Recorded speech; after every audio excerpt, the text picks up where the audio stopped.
Fan बंद करून बोल.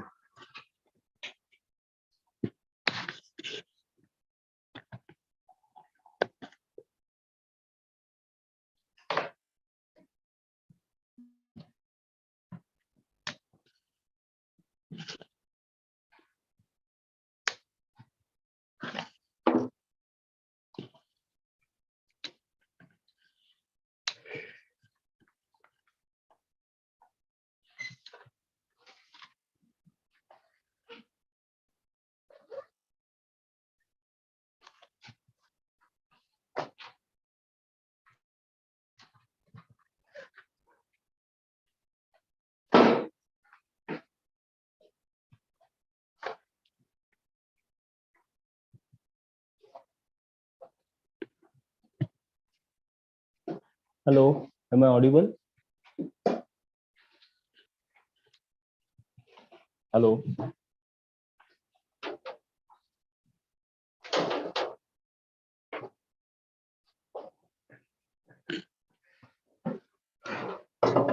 Yeah, so let's start. Good morning, everyone. I hope all of us are awake. And I just asked you to switch off the fans because it becomes a disturbance to the people who are listening online. Okay. So if you want to have fans on, you can have those fans. Yes. Okay. So we'll start now. What's the topic of the session today? Yes. Introduction to geography. Exactly. Now, before we start with understanding the importance or introduction to geography from MPSC perspective, I would like to know the basic introductions of each one of you in whichever language possible, so that it will be easier for me to deliver the lecture in that fashion, right? So tell me your name, your stream, or in which year you are. If you are graduate, then you may say so in any language. Yes.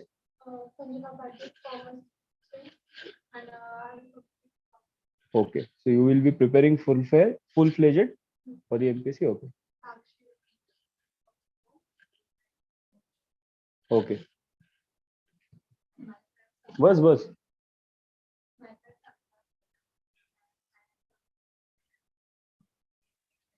Okay. Super. Okay. Super.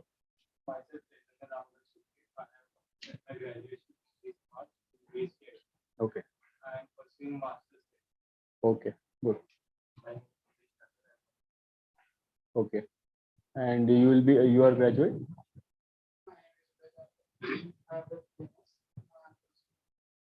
Super. Okay. Now, can you tell me why have we chosen? Okay, which language is comfortable for you? English, Marathi, Hindi, or mixture of all? Mixture of all. Okay. So, and have you decided as in which language you will be giving the exam? Because for first attempt it won't matter much because every question is given in English and Marathi both. But 2025 onwards, you may have to choose the language because in the mains examination, when you will write the answer in descriptive fashion, you'll have to choose the language. Okay. So right now we'll start with a mixture of all three languages. Right. Okay. Now, why have you chosen MPSC? Is there any specific reason? Because generally, just as a status symbol, we always tend to choose UPSC. At least 10 years ago or 12 years ago, when we used to prepare for the same, few people out of the family compulsion, few people out of the status symbol used to prepare for UPSC, and MPSC was used as a practice exam because at that time there was no ceiling on the attempts to be given for MPSC. Right now there is a ceiling. You must have had got your first lecture, right? कितने attempts है total? Age limit of? Yes. पहिलं lecture झालंय ना तुम्हाला? हा, किती आहे age limit?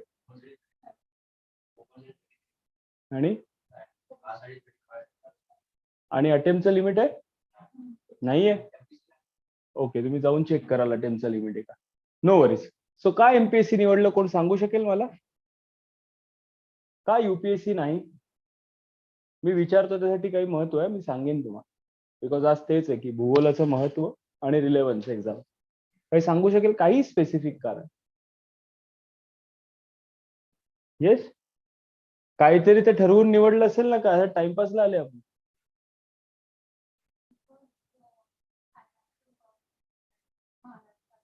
हा, म्हणजे असू शकतं की फॉर एक्झाम्पल जर मी युपीएससी देतोय, उद्या माझी नागालँडला ट्रान्सफर झाली, once you get the cadre in UPSC और even in MPSC, there is a scope of entire Maharashtra. But in case of UPSC, you get a cadre of West Bengal. Unless you are called on deputation at Delhi or any other place by a specific minister, forever in your life, you will be stuck to that state. So your family life may be impacted. It may be difficult for you to adjust with the culture and circumstances of that particular state. And therefore, many people say that we prefer to choose to be in Maharashtra, and therefore we are attempting it. Few people also think that instead of writing the descriptive answers, which I may lack at, I will choose to give MPSC. जो 2015 के बाद, it will be difficult for you because you will have to write exams. Whatever may be the reason, the first thing we need to understand is that MPSC as compared to UPSC is not that simple. You are nowhere demoting yourself by attempting MPSC. Whatever may be the reason behind you choosing MPSC, you have to be thorough with it. You have to be confident about it. And after knowing all the circumstances around the success and failures of the exam, you should start preparing for the same. Many of the times what happens is, when we used to prepare in 2010 to 15, 16, at that time we were not having YouTube. We were not having various platforms from which the classes from Delhi or Pune used to give you online packages of the lectures. If I wish to prepare for UPSC, and if there was a scope that only if you go to Delhi you will clear the exam, I have to go to Delhi, spend 1 or 2 years there by spending on my residence, on food, on classes and everything. And if I can't clear the exam, I will have to come back. Right now, all these things have gone completely. You have got access to majority of the resources. So the first thing you need to understand, irrespective of the subject, whether it is geography, history, polity, economy, or anything, you need to understand the scope of the examination, the difficulty of the examination, the competition right now you have in this particular examination. Then you need to start preparing. First thing we need to understand before moving ahead with the geography, that this is a competitive exam. हे असं नाहीये मी 10वी-12वीला बसलो, माझा अभ्यास केला, रट्टा मारला, तिथे पेपरमध्ये जाऊन ओकलो, मला 90% मार्क मिळाले, and I got admission in a particular college and I am done with it. Whether he gets 92%, whether he gets 95%, whether he gets 85%, I am not concerned, because I am securing my admission in a particular college. This is not the scheme with MPSC or UPSC. You are in a competitive examination. Suppose there are only 100 seats. You are scoring and there is only one paper. Let's say, for example, there is only one paper. There are 100 seats and you score 98 out of 100. In today's juncture, 98% मिळणं म्हणजे तुम्ही देवापेक्षा पण बुद्धिमान झाला. But if 100 other competitors get 99 out of 100, you are out of the competition. So you have to keep your preparation parallel with what your competitors are doing, and accordingly, just by focusing on clearing the examination, you need to move ahead. Majority of the time what happens is, many of the aspirants are interested in what's the book list, and you try to cover the book cover by cover, first page say start करके last page तक. ये time pass नहीं करना. Exam को क्या expected है उतना ही वही बुक से पढ़ो, रिपीटेडली रिवाइज करो, प्रैक्टिस करो और आगे जाओ. और ये आपको कब पता चलेगा? पूरे एग्जामिनेशन का स्कीम पता होने के बाद. Today's lecture is focused completely on the geography part, and therefore we will be focusing on the requirement for the subject of geography. But apart from this lecture, my advice will be to you to understand this entire examination, to understand the competition, to understand the scope of this exam, and finally, how many attempts you have decided to give if you are preparing full-fledgedly. There is no guarantee that even if you are Einstein, that you will clear this examination. There are many factors, variety of factors that must come together to get you through this examination. So if you are preparing full time, you need to remember that you are not wasting but investing your productive years in this examination. So if you are preparing full-fledged, how many attempts you are going to give full-fledgedly, and later on by doing a job or doing any other thing, you can give this exam side by side. By understanding all these things, you need to decide, and then only you need to start to prepare. That is fine. Okay, now we'll move towards geography. Enough of lectures and pep talks. I'll ask you 3 or 4 questions. Mount Everest is found in which mountain ranges of India? Mount Everest कुठे?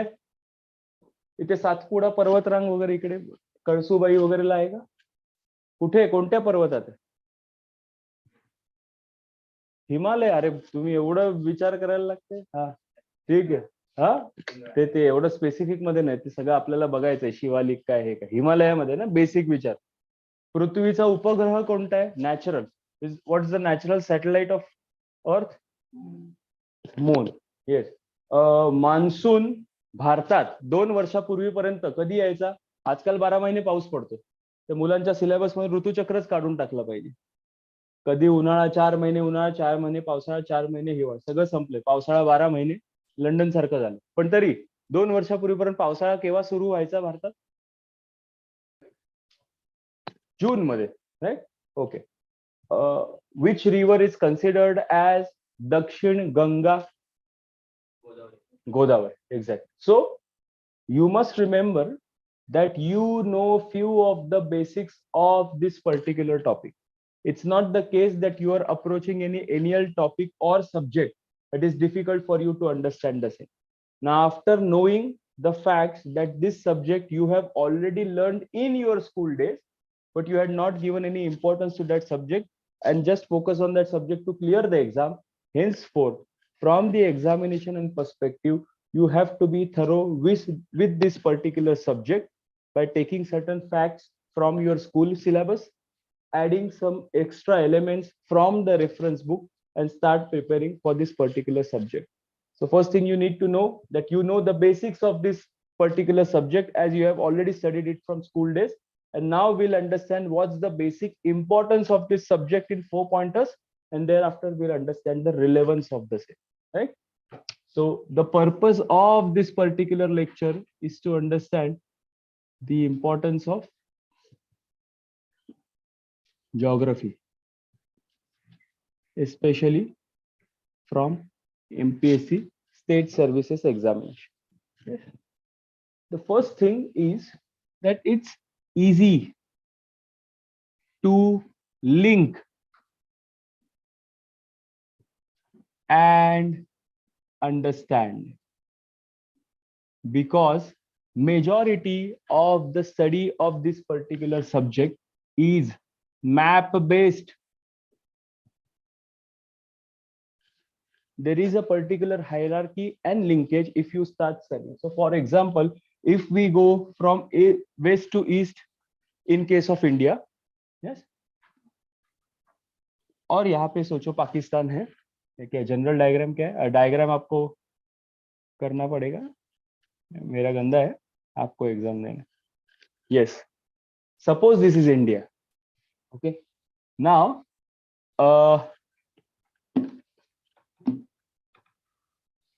from this particular juncture, if I try to decide the river system of India, yes, what's the major river in the westernmost or northwesternmost part of India? उत्तर पश्चिम भारतामधली सगळ्यात left hand साइडची, ज्याच्यावरून असं म्हणतात भारताला नाव पडलं. Yes, Sindhu, Indus और Indus. याच्या 5 tributaries आहेत, 5 उपनद्या आहेत. कोणत्या कोणत्या? सतलज, येस, रावी, बियास, चिनाब, काय काय झेलम. येस, हे झालं. ह्याच्या पुढे आलो आपण की इथे सेंट्रल इंडियामध्ये, नॉर्थ सेंट्रल इंडियामध्ये कोणती मेजर नदी? सगळे पापी लोक इकडे जातात, गंगा. गंगा, ठीक आहे. मग ह्याला काही ट्रिब्युटरीज आहेत, काली, गंडक, कोसी, यमुना वगैरे, ठीक आहे. या गंगेच्या पुढे तुम्हाला एक मेजर रिव्हर दिसते. इथे काय आहे? हा कोणता देश आहे इकडे? बांगलादेश. कोणती रिव्हर आहे पुढे? इंडस झाली, गंगा झाली, आता एकच राहिली. कायम पूर येत असतो, ब्रह्मपुत्रा. हे जे गंगा आहे ना, ह्याचा एक पार्ट आहे तिस्ता रिव्हर म्हणून तुम्ही ऐकलं असेल. Generally when you will study polity, there is a dispute over water distribution of Teesta between Bangladesh and West Bengal, जो यहाँ पे. ओके.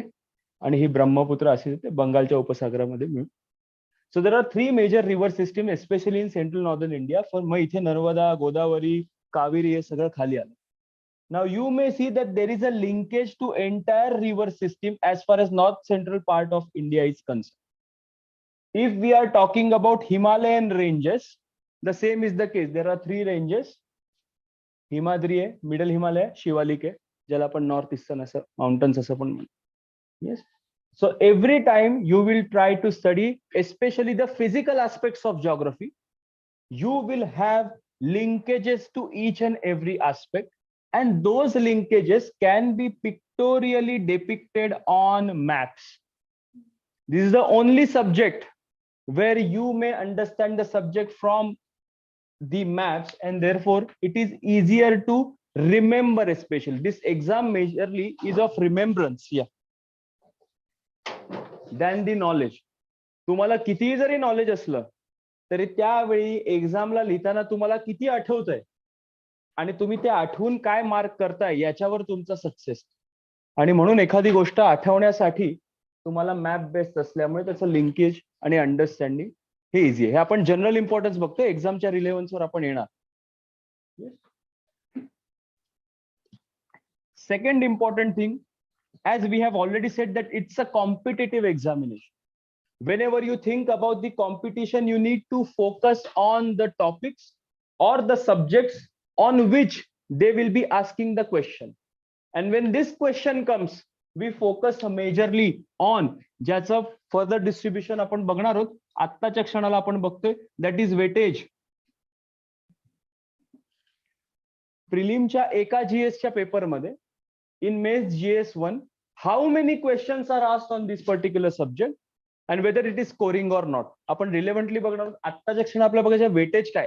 ही एक्झाम पास करण्यासाठी हा सब्जेक्ट मला करणं कितपत आवश्यक आहे. As always we think when we used to study in school and college, and if we are not very much or if we do not like studying much, what we decide first, what are the topics which I can keep for option. Yes, ऑप्शनला टाकणे म्हणजे काय, ते करायचंच नाही. ह्याच्यावर काही जास्त प्रश्न येत नाही, हे करायचं नाही, उरलेला रट्टा मारून जायचं आणि एक्झाम द्यायची. Same is the case. What's the weightage? The weightage is very high. Yes, and substantial. Now the question here is, which may give you an edge over your competitors, is that after considering all the subjects of your GS, can you tell me what are the subjects that are covered in GS? GS paper 1 जो प्रिलिमला आहे किंवा overall general studies मी तुम्हाला म्हटलं तर काय काय अभ्यास करावा लागेल तुम्हाला? कोणते कोणते विषय? History,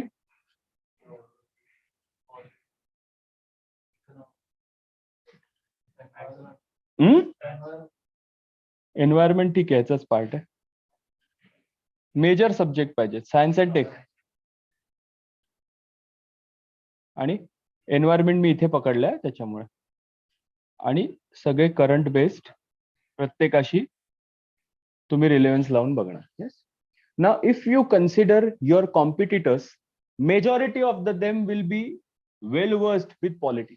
There is only one single book, that is M. Lakshmikant. If you are thorough with M. Lakshmikant, they will be thorough with polity. Majority of your competitors who will be attempting UPSC seriously and will be giving MPSC for the sake of attempting the same will also be thorough with polity. It is also sometimes possible to be thorough with history because there are facts involved. There are also events involved, so it is easy for us to remember the same.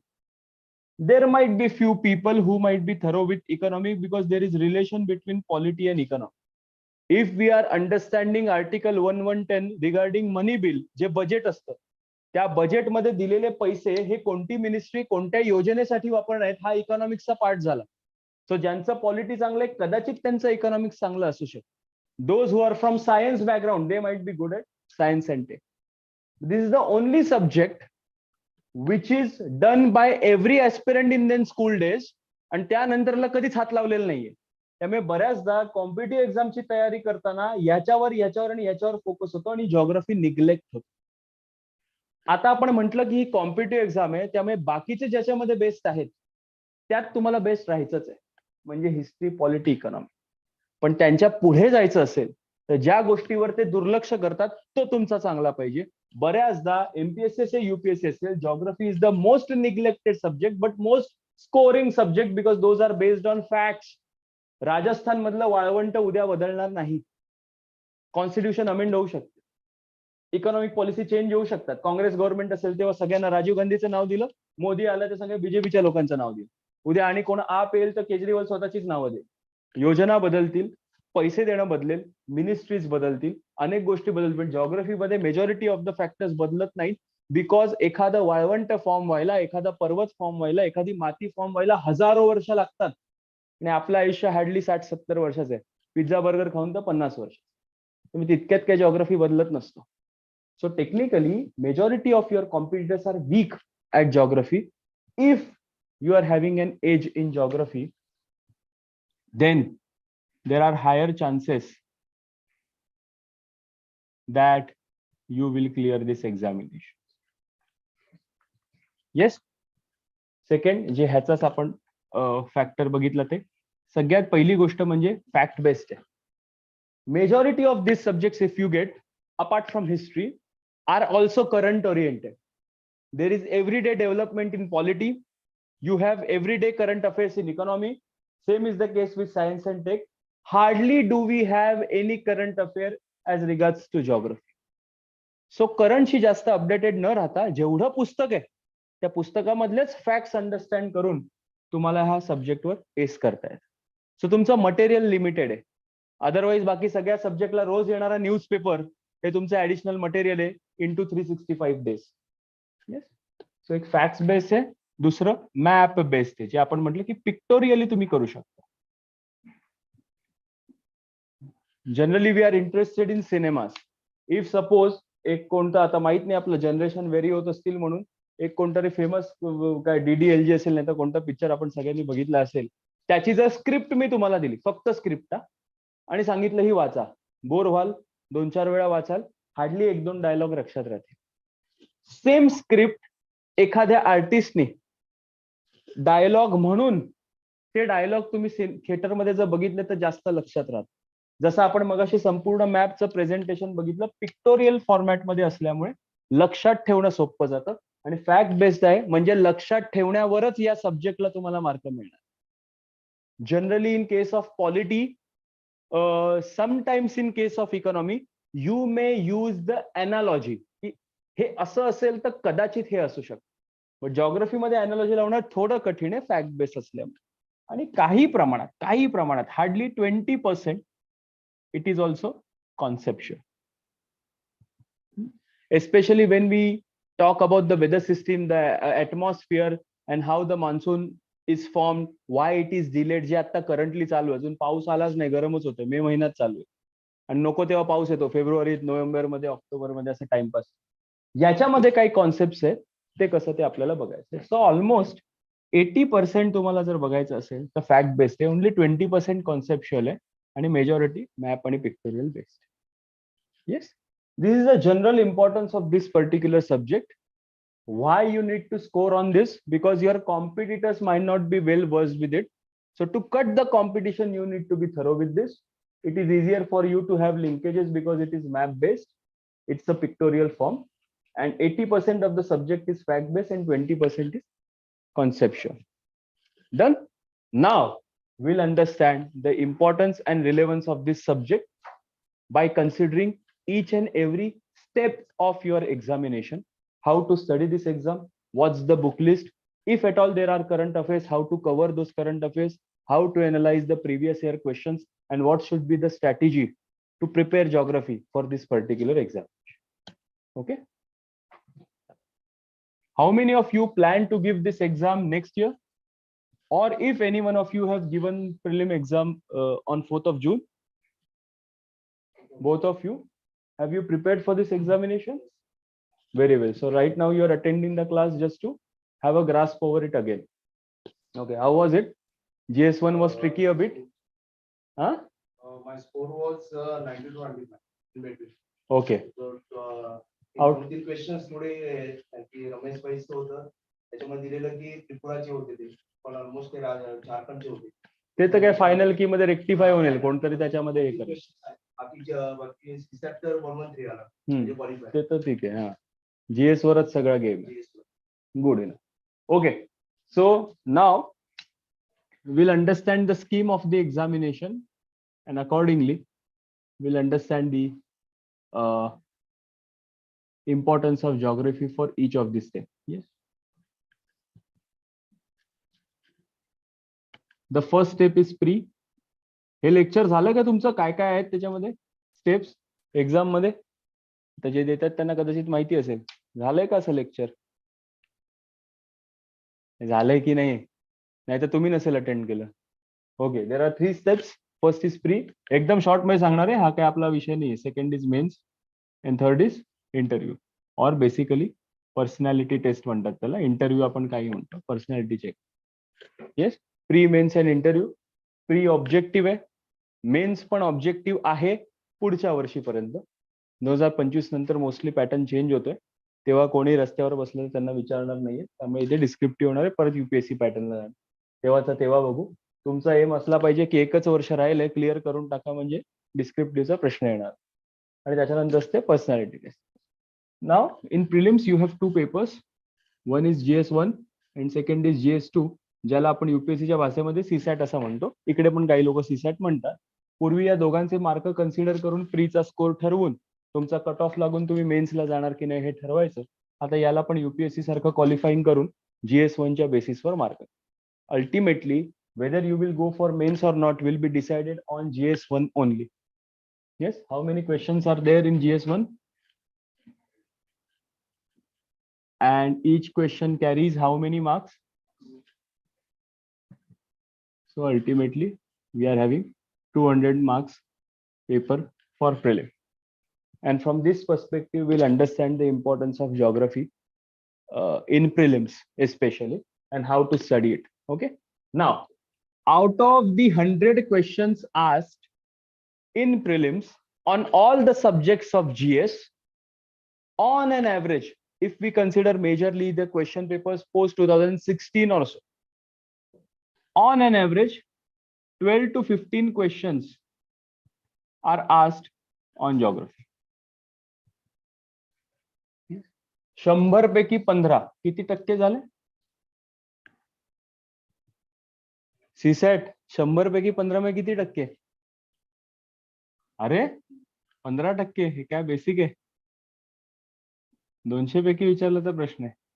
So 15% is the weightage of geography in prelim. हे खूप मोठं weightage आहे.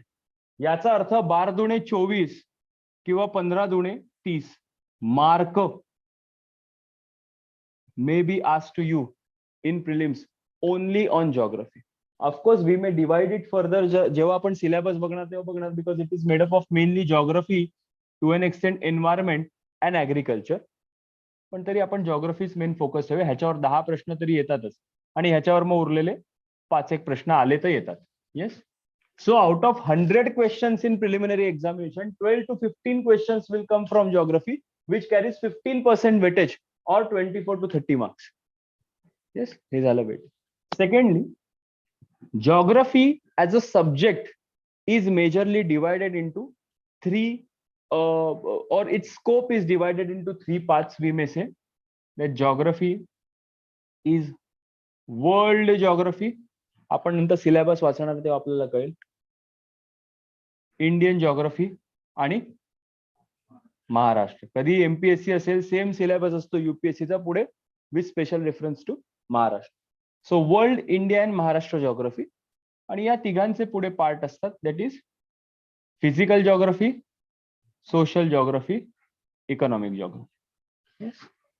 This is the entire general scope of the subject of geography. World geography, Indian geography, Maharashtra geography. and in both all these three cases, physical, social, and economic.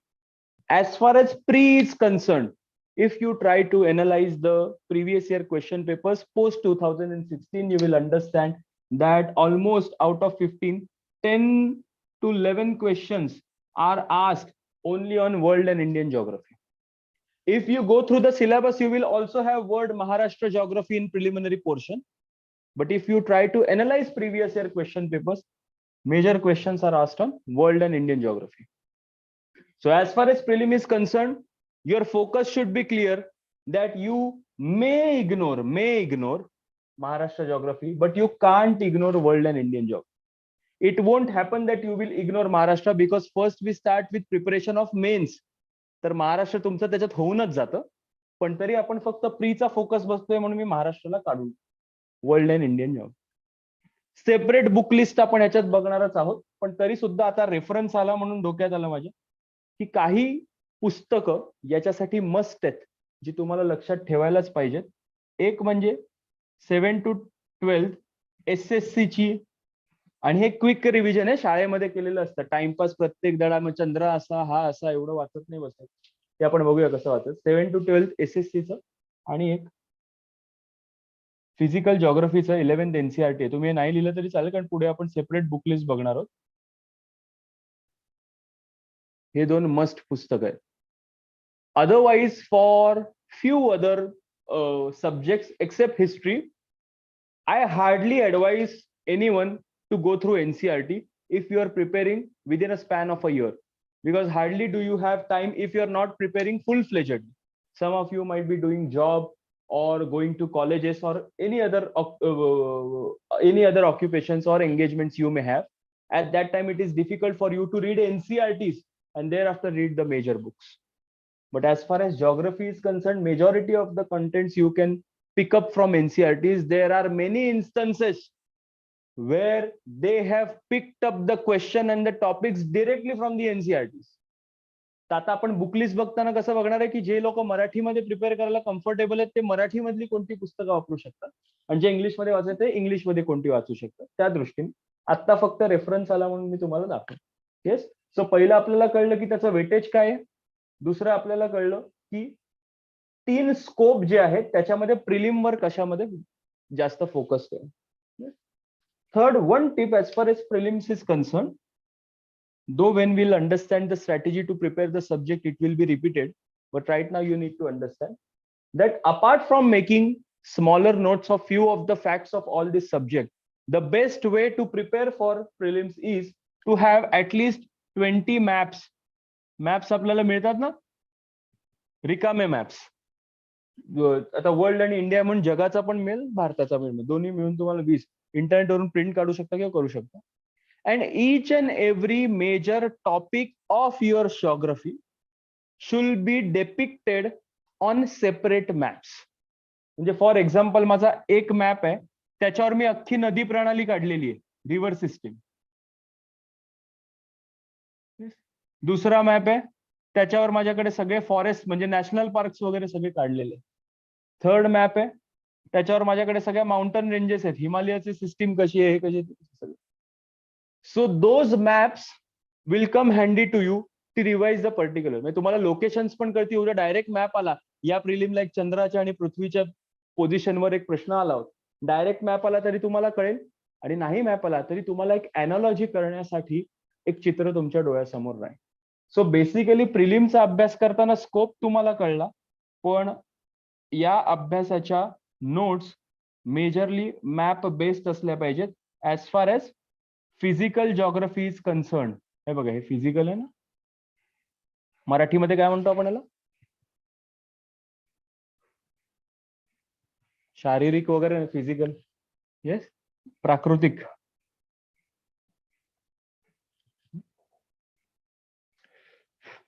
Done. So हे झाला प्रिलिमचा scope. एकदा परत revise करून पुढे जाऊया. 12 ते 15 प्रश्न येतात 100 पैकी, म्हणजे 24 ते 30 मार्क येतात. त्यामुळे वेटेज 15%. 15% हे खूप जास्त वेटेज आहे, आणि ऑलमोस्ट दुसरा कोणताही विषय तुम्ही बघितलात तर याच्यापेक्षा जास्त वेटेजला येत नाही. पॉलिटीमध्ये पण तुम्हाला 10 ते 15 प्रश्न येतात, हिस्ट्रीमध्ये पण साधारण 10 ते 12 येतात. सो मॅक्झिमम कोणत्याही एका टॉपिकवर येणाऱ्या मॅक्झिमम क्वेश्चनच्या गटामध्ये जॉग्रफी मोडतो. याचा अर्थ तुम्हाला कळलं पाहिजे की जॉग्रफी तुम्ही इग्नोर करू शकत. फक्त जीएसच्या बेसिसवर तुमचं सिलेक्शन आहे. जॉग्रफी इग्नोर केलात तर एमपीएससी तुम्हाला इग्नोर करतो. त्यामुळे तुम्हाला आवडत नसला तरी सुद्धा सब्जेक्ट तयार करावाच लागेल. स्कोप त्याचा आहे जनरल, आपण प्रत्येक टॉपिक वाईज पुढे बघणार आहोत.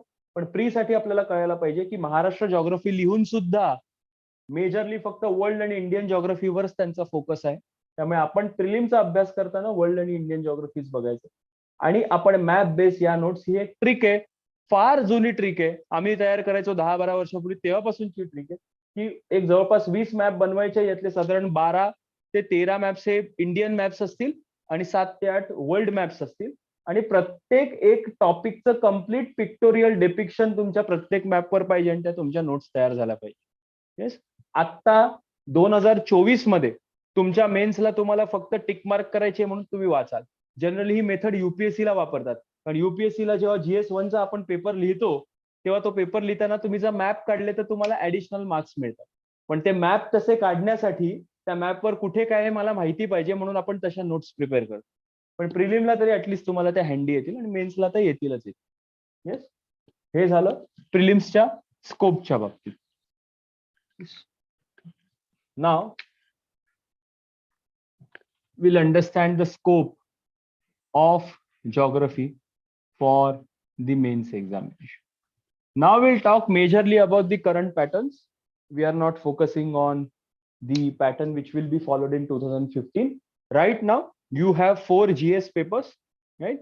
The first paper is covering the topics related to geography, ज्याला आपण GS1 असं म्हणतो. त्याच्या आधी पण तुमचे पेपर आहेत, इंग्लिश मराठीचे एसेच आहे, त्याच्यावरती आपण बोलत. GS1 ह्याच्यावर आहे. GS2 आहे, त्याच्यामध्ये तुम्हाला पॉलिटी आणि गव्हर्नन्स येणार. GS3 मध्ये तुम्हाला HRD येणार आणि GS4 मध्ये तुम्हाला सायन्स, इकॉनॉमिक्स वगैरे या सगळ्या गोष्टी आहेत. हा जो GS1 चा पेपर आहे हा बेसिकली तुम्हाला 3 भागांमध्ये डिवाइड केलेला आहे. First is history, second is geography आणि याला अलाइड तुम्ही म्हणू शकता की एन्व्हायरमेंट आणि रिमोट सेन्सिंग असं आहे. आपण सिलेबस बघणार तेव्हा आपल्याला अंडरस्टँड होईल. आता फक्त स्कोप लक्षात ठेवायला लागेल. So history, geography, environment and remote sensing या 3 भागांमध्ये विभागलेलं आहे. Generally if you consider paper 4 and see the syllabus of paper 4 of mains, there also you will find certain aspects of agriculture and environment. But the focus of those topics are from economics perspective. की शेतीचा भारताच्या राष्ट्रीय उत्पन्नामध्ये वाटा किती, त्याच्यामध्ये पिकं कशा पद्धतीने घेतली जातात, त्याचा उद्योग धंद्यांमध्ये कसा वापर होतो, ज्याच्यातून आपला जीडीपी कसा जनरेट होतो, या आस्पेक्ट्स. पण कोणत्या मातीमध्ये कोणत्या पद्धतीची पिकं होतात, त्याला खतं कशी लागतात, मान्सून आहे का, बागायती शेती आहे का, काय, हे एन्व्हायरमेंटचा पार्ट आहे जॉग्रफीमध्ये concept. So history, geography, environment and remote sensing. Now we'll understand the scope or the weightage. Likewise, we had seen in prelims, right? Now in mains, history, they will be asking on an average 60 questions. On geography, they will be asking 60 questions. On environment, हे average आहे, एवढंच एवढं नाही विचारत, पण एक 25 प्रश्न आणि इथे 5. किती प्रश्न झाले गडला? 150 प्रश्न.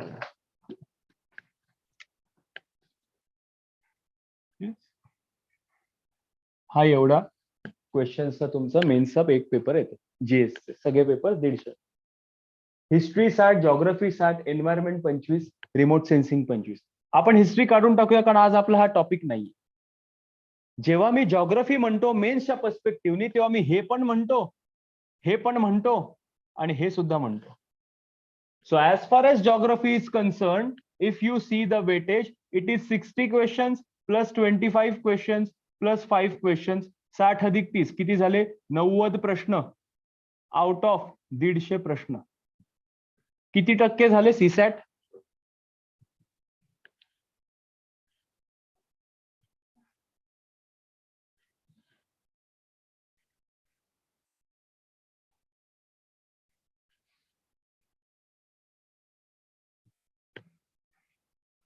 अरे सीसॅट काय पास करायचं की नाही आपल्याला? असं करू शकतो का मी? शून्य काढू शकतो? हा, म्हणजे हे किती झाले? 9,000 बरोबर, भागिले 15. 15चा पाडा येतो का आपल्याला? 15 सग 90, 60%. 15% वेटेज कुठे? आणि संपूर्ण पेपरचा 60% म्हणजे 50%पेक्षा अधिक, हाफ पेक्षा पण जास्त पेपर तुम्हाला जॉग्रफी बेस्ड आहे. This is the importance of GS. Generally if you go through the toppers strategy of MPSC, कारण तर युट्यूबवर प्रचंड व्हिडिओज आलेले आहेत, पूर्वी काहीच नव्हतं, आता खूप. त्या सगळ्यांची स्ट्रॅटेजी तुम्ही बघितली, त्यांचे main focus areas especially mains pass करायला काय असतात? पॉलिटी आणि जॉग्रफी. पेपर 2 तुम्ही सेम बघायला, इथे जे 90 प्रश्न आहेत ना, पेपर 2 मध्ये पॉलिटी आणि गव्हर्नन्सचा जो पेपर आहे GS2, त्याच्यामध्ये 90 ते 100 प्रश्न हे पॉलिटी बेस्ड येतात, जे फक्त एम लक्ष्मीकांत किंवा कॉन्स्टिट्यूशनच्या पुस्तकामधून. So you try to see the weightage, the subjects which are asked for most of the marks in MPSC, at top we are having geography and polity. GS1 मध्ये geographyवर 90 प्रश्नाच्या आसपास येतात, paper 2 मध्ये पॉलिटीवर 90च्या आसपास. 60% वेटेज असलेला subject तुम्ही ignore करू शकता का?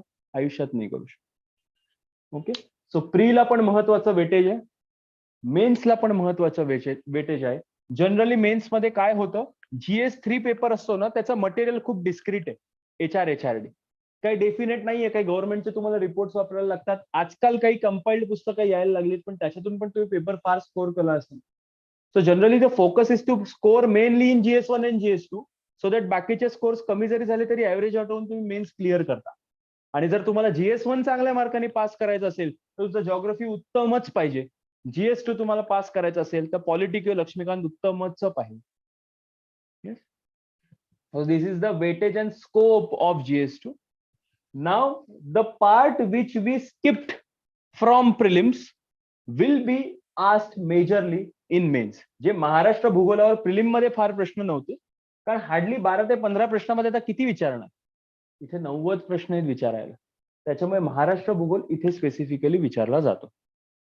सो मेन्स जनरल आपण पुढे काय असतं स्ट्रॅटेजी प्रिपरेशनची ती बघणार असो क्लिअर मध्ये. आता फक्त इथे जसा रेफरन्स आला की बाबा तुम्ही मॅप तयार करा 20, तसंच हे तुम्ही मेन्सची तयारी करणं तुम्ही कसं करू शकता मेजरली, तर प्रिव्हियस इयर क्वेश्चन्सच्या अनालिसिस मधूनच. कशा पद्धतीचं अनालिसिस? थरो अनालिसिस आपण थोड्या वेळाने बघू. आता तुम्हाला काय करायचंय की समजा मी आता हे चालू आहे 2023, मी 2017 पासूनच्या मेन्सचे प्रश्न काढले, 17, 18, 19 मध्ये एक नाही 22.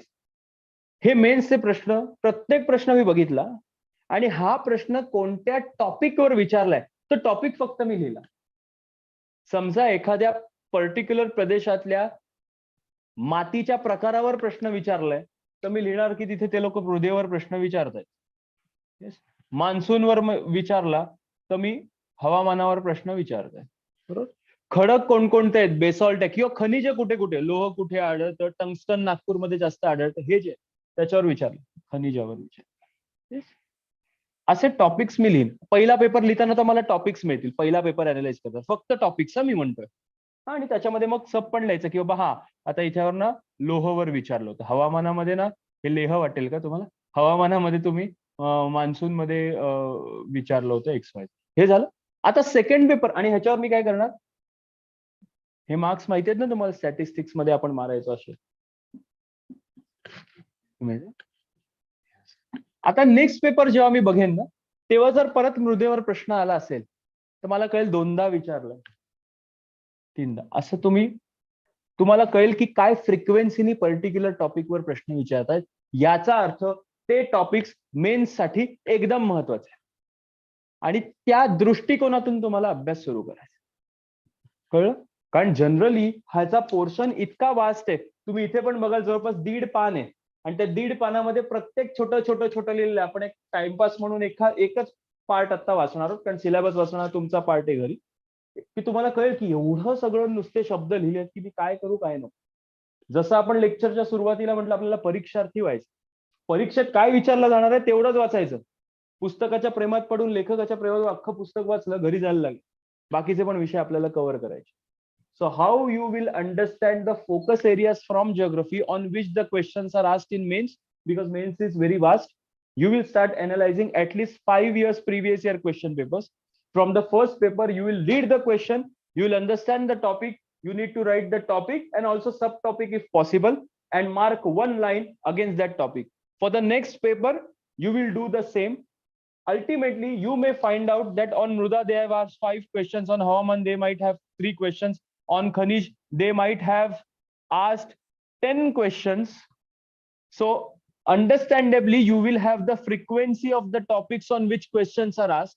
And accordingly, you will first start preparing this topic because 10 times the questions are asked previously on this topic. Thereafter, you will start Mruda because 5 times. Then you will start Hawaman 3 times. This will be easier.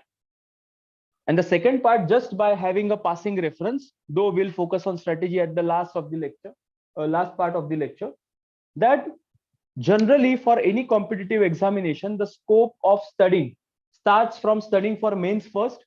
So suppose you will be having your prelim examination next June. Today is also June. So hardly 12 months you are having in your hands. So the focus is generally to focus on mains for all the subjects from June till January. And for next 5 months, you will focus majorly on prelims. As far as MPSC is concerned, it is easier for you because the pattern in which questions are asked in mains and pre are same. That is objective type. For UPSC, it becomes very difficult because you have to start study for mains for written answers, subjective, and immediately you have to shift the focus of your study on the same topics from objective type perspective. But in MPSC, that is not the case. So you will study from this June to next January from mains perspective. म्हणजे महाराष्ट्र भूगोलावर आपला जास्त focus असणार, जास्त विचारतात. आणि मग भारत आणि वर्ल्डचा थोडा थोडाच आपण घेणार. आणि जेव्हा प्रिलिम जवळ येणार तेव्हा आपण भारत आणि वर्ल्डवर जास्त फोकस करणार, कारण तिथे जास्त. मग अशा वेळी हा प्रीचा अभ्यास, हा मेन्सचा अभ्यास आम्ही तयारी करत होतो असं सांगायचं. आधी तुम्ही मेन्सचं करून घ्या, नंतर प्रीचं.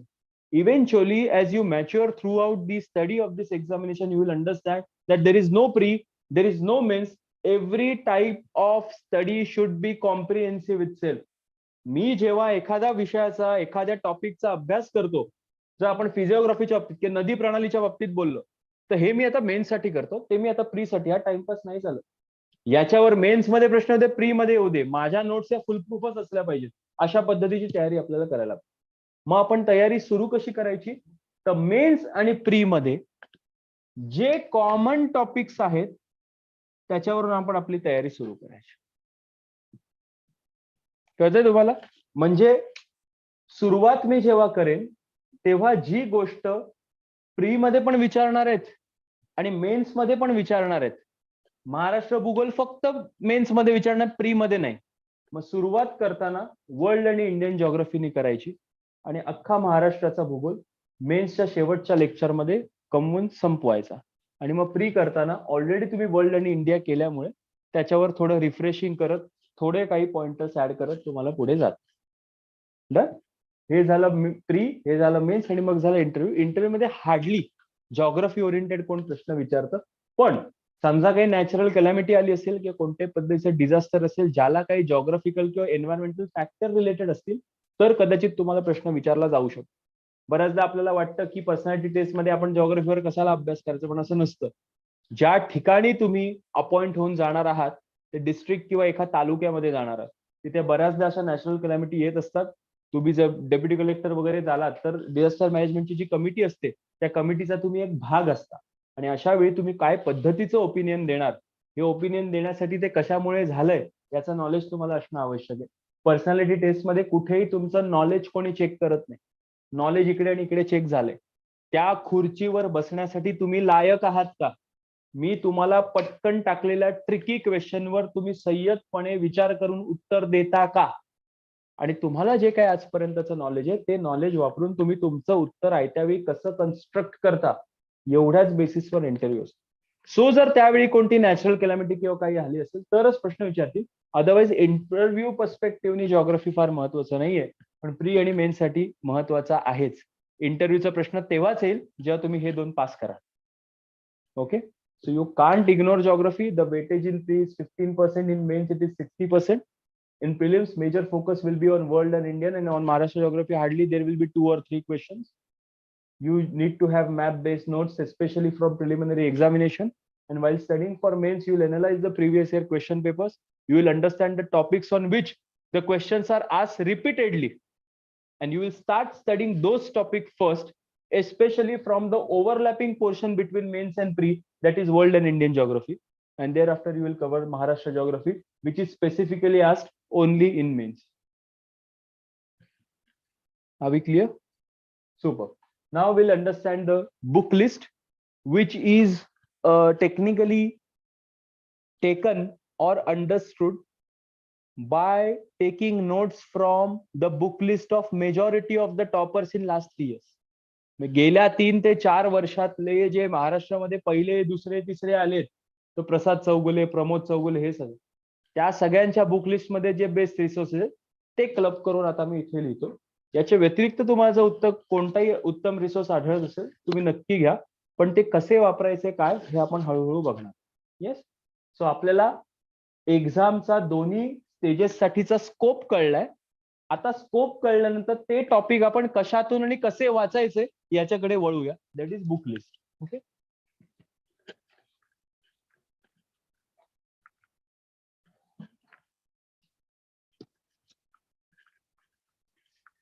ह्याच्यामध्ये आपण दोन्ही बघूया, जे लोकांना मराठीत वाचायचंय आणि ज्यांना इंग्लिश मध्ये वाचायचं. कोण असे आहेत का जी मला फक्त मराठीमध्येच कम्फर्टेबल आहे असे? सगळे इंग्लिश वाचणार आहेत? आहे.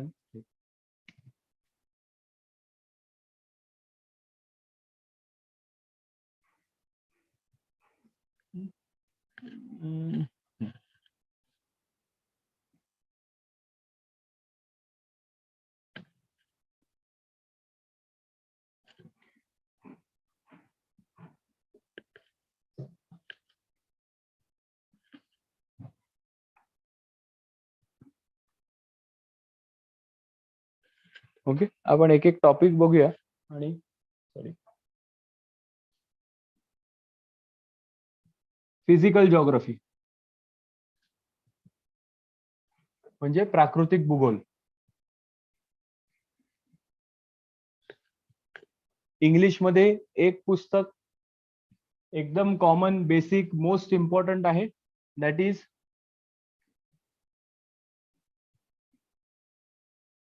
Fundamentals of physical geography. एवढं मी मोठं लिहित नाही. 11th एनसीईआरटी लिहिल्यावर तुम्हाला कळणार. दोनच एनसीईआरटी आहे 11वीच्या. Fundamentals of physical geography 11th NCERT. Yes. हे जसं आपण पॉलिटीला म्हणतो ना लक्ष्मीकांत ते बायबल आहे, तसं फिजिकल जिओग्राफीचं किंवा तुम्हाला इंडियन काही ऍस्पेक्टचं तुम्हाला जर थरो नॉलेज हवं असेल आणि मोस्ट बेसिक, तर या पुस्तकाला दुसरा पर्याय नाही. हे पुस्तक आणि ह्याच्या नोट्स तुमच्या उत्तम प्रिपेअर्डच पाहिजेत, हे नक्की. दुसरं, तुम्हाला जर ऍडिशन करायचं असेल, म्हणून मी इथे लिहितोय की ऍडिशन, काही नोट्स आपलं असतात ना, आपण नोट्स काही ना एनरिच करत जातो. बेसिक्स तर मी इथून घेतले, पण काही ऍडिशनल पॉइंटर्स मला असतील तर मी त्याच्यामध्ये ऍड करतो माझ्या नोट्समध्ये. ऍडिशनल आहे. फेमस हे पुस्तक, जनरली युपीएससी ची मुलं वापरतात, जी.सी. लिओंग. एकदम छोटं पुस्तक आहे, 200 पानांचं. ते जी.सी. लिओंग मध्ये पण तुम्हाला फिजिकल जिओग्राफी खूप चांगलं मिळेल. पण हे करायचं असेल तरच करायचं, म्हणून ऍडिशन दिलं. हे तर मस्त आहे तुम्हाला. ठीक आहे. आणि मराठीमध्ये कोणाला वाचायचं असेल तर भूगोल, सौदी सरांचं. सौदी सरांची तीन चार पुस्तकं येतात वेगवेगळी. तर मी जे नाव लिहिले त्याच नावाने करायचं, नाही तर वाटेल ते घ्याल. भूगोल, सौदी सर हे लेखक आहेत. असंच नाव आहे त्यांचं, सौदी सर असंच लिहितात. बेसिकली प्राकृतिक भूगोल. त्यांनी खाली सब पॉइंट्स लिहिले असतात. तुम्हाला कळेल, अमेझॉनवरही सगळी पुस्तकं तुम्हाला मिळणार, बुक स्टोअर मध्ये पण मिळणार. झालं. आता दोन महत्वाचे पार्ट प्रिलिम मध्ये आपले कोणते होते? India and world geography.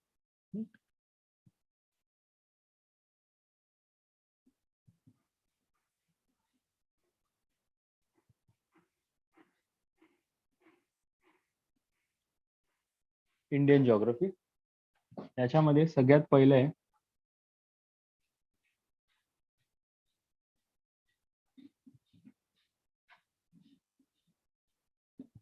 Indian environmental geography 11th NCERT. 11वीची दोनच NCERT आहेत. हे पहिलं फिजिकल ज्योग्राफी, दुसरं इंडियाज एन्व्हायरमेंटल ज्योग्राफी. सो भारताचा भूगोल आहे म्हणून भारताची संबंधित जे आहे ते फिजिकल ज्योग्राफी प्राकृतिक भूगोलाविषयी आहे, प्राकृतिक भूगोलासाठी दोनच NCERT, दोन्ही 11वीची NCERT अत्यंत महत्वाची आहे. आणि मराठीमध्ये तुम्हाला करायचं असेल तर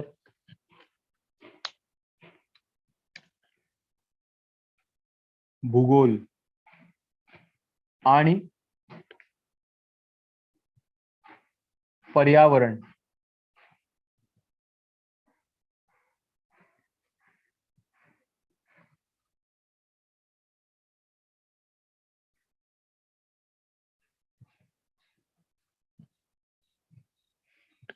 वरच्या पुस्तकाचं नाव वेगळं आहे बघा, भूगोल आहे.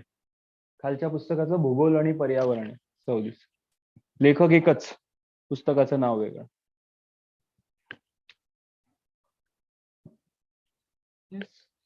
And the final is world geography.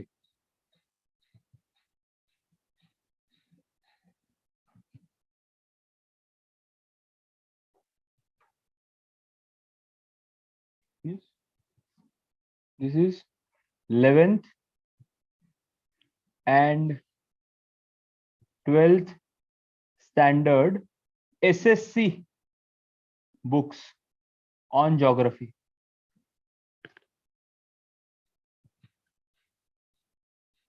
Now the way in which you can download NCERT books from NCERT website, same is the case. You can download the e-copies of these books from Bal Bharati website. Of course, in college it becomes Yuvak Bharati, but it is available on Bal Bharati. बाल भारती के website पे जाओ, वहां पे आपको 11th खरीदने का जरूरत ही नहीं, online आपको mill जाए. वर्ल्ड ज्योग्राफी आणि वर्ल्ड ज्योग्राफीचा काही पार्ट तुम्हाला जीसी लिओंग मधून पण होऊन जाणार. सो हे मेन पुस्तक आहे, सपोर्टिव्हला तुम्हाला इकडे. आणि for Marathi it's the same book you will have to follow, that is भूगोल आणि पर्यावरण 34. हा जो भूगोल आहे ना, एस्पेशली हा भूगोल भारताचा पण आहे आणि जगाचा पण, म्हणून भूगोल लिहिले आणि थोडे environmental aspect. And one additional pointer which you need to remember, because we are talking about pre and otherwise also we are focused on maps, that is world atlas. म्हणजे वर्ल्ड मॅप जे आहेत ना, तो atlas तुमच्याकडे असला पाहिजे कोणत्याही standard कंपनीचा. ओरिएंट ब्लॅक स्वॅन आहे, 2-3 आहेत तुम्हाला, ऑक्सफर्डचा आहे. कोणताही एक स्टँडर्ड atlas तुमच्याकडे पाहिजे मॅप प्लॉट करायला, एस्पेशली वर्ल्ड साठी.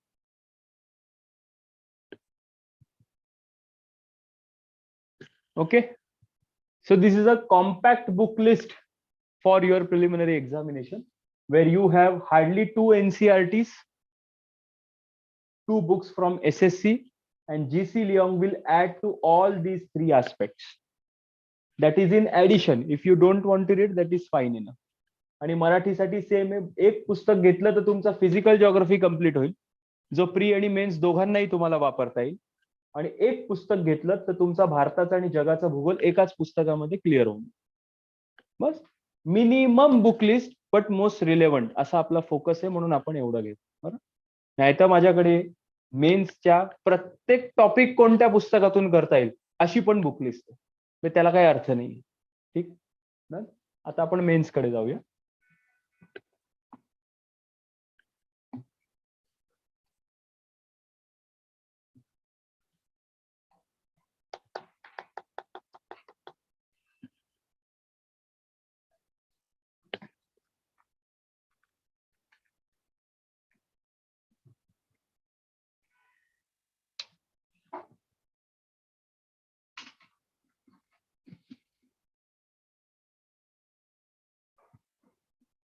इंडियन ज्योग्राफी वर्ल्ड साठी जे मागे होतं तेच आहे. इंडियन साठी पण ऑलमोस्ट सेमच आहे. आपण जे इंडियन जिओग्राफीसाठी सेकंड बघितलं होतं ते इथे आता ऍड होईल. 11th second NCERT. So India's environmental geography मगाच्या लिस्ट मधलं सेकंड कॉलम मधलं 11. म्हणजे both NCERTs you will have to read for this particular topic. आणि इकडे आपण भूगोल व पर्यावरण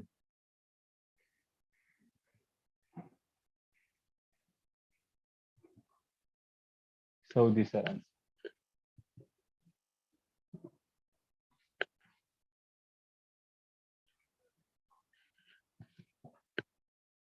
इझी आहे. इंडियन जिओग्राफीसाठी मेन्ससाठी 2 एनसीआरटी ची ऑलरेडी तुम्ही प्रीला करणार. म्हणजे आधी जर तुम्ही मेन्स चालू केलात तर प्रीची 2 पुस्तकं झाली पण तुमची दोन्ही टॉपिक. आणि भूगोल व पर्यावरण जे इंडियन जिओग्राफीसाठी आपण प्री मध्ये बघत होतो ते इथे मेन्स साठी येणार. कारण थोडं जास्त इलॅबरेटेड आहे म्हणून मेन्सला आपण हे वापरतो फक्त भूगोल. सेकंड सगळ्यात महत्वाचे जे फक्त मेन्स मध्ये येणार आहे दॅट इज महाराष्ट्राचा भूगोल.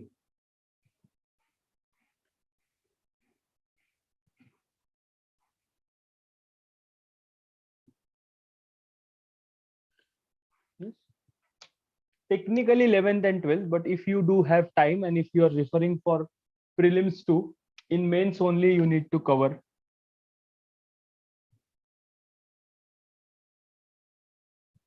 7वी ते 10वी ची एसएससी बोर्डाची जिओग्राफीची पुस्तकं.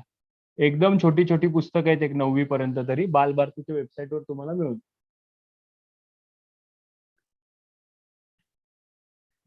आणि मराठीमध्ये जर तुम्हाला करायचं असेल तर महाराष्ट्राचा भूगोल बाय सौदी सर. सो सौदींची टोटल 3 पुस्तकं आपण बघितली. भूगोल, भूगोल व पर्यावरण आणि महाराष्ट्राचं भूगोल. ज्यांना मराठीत करायचंय त्यांचं. Okay. Now if you remember in mains we had seen total 3 parts or 4 parts we may say of the topics on which questions are asked. First is history, second is geography which we have already completed, the third is environment, and fourth is remote sensing. So here in case of environment,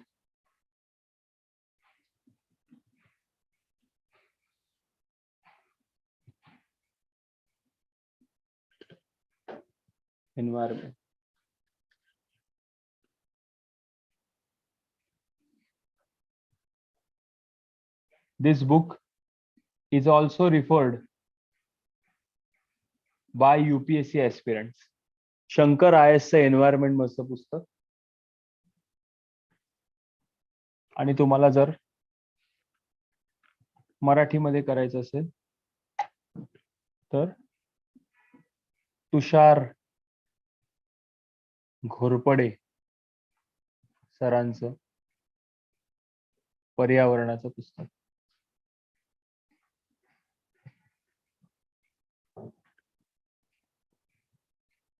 In case of English, you may refer the book of Shankar IAS, available on Amazon and any bookstore. पर्यावरण 10-12 वर्षापूर्वी आम्ही तयारी करायचो त्या Shankar आयसचं printed बुकच नाही यायचं. जुन्याची Xerox काढायला लागला. आता दरवर्षी नवीन एडिशन येते त्यांची, अपडेटेड येते खूप चांगली. युपीएससी लोक पण हेच वापरतात. ठीक आहे. देन कृषी, दॅट इज ऍग्रिकल्चर.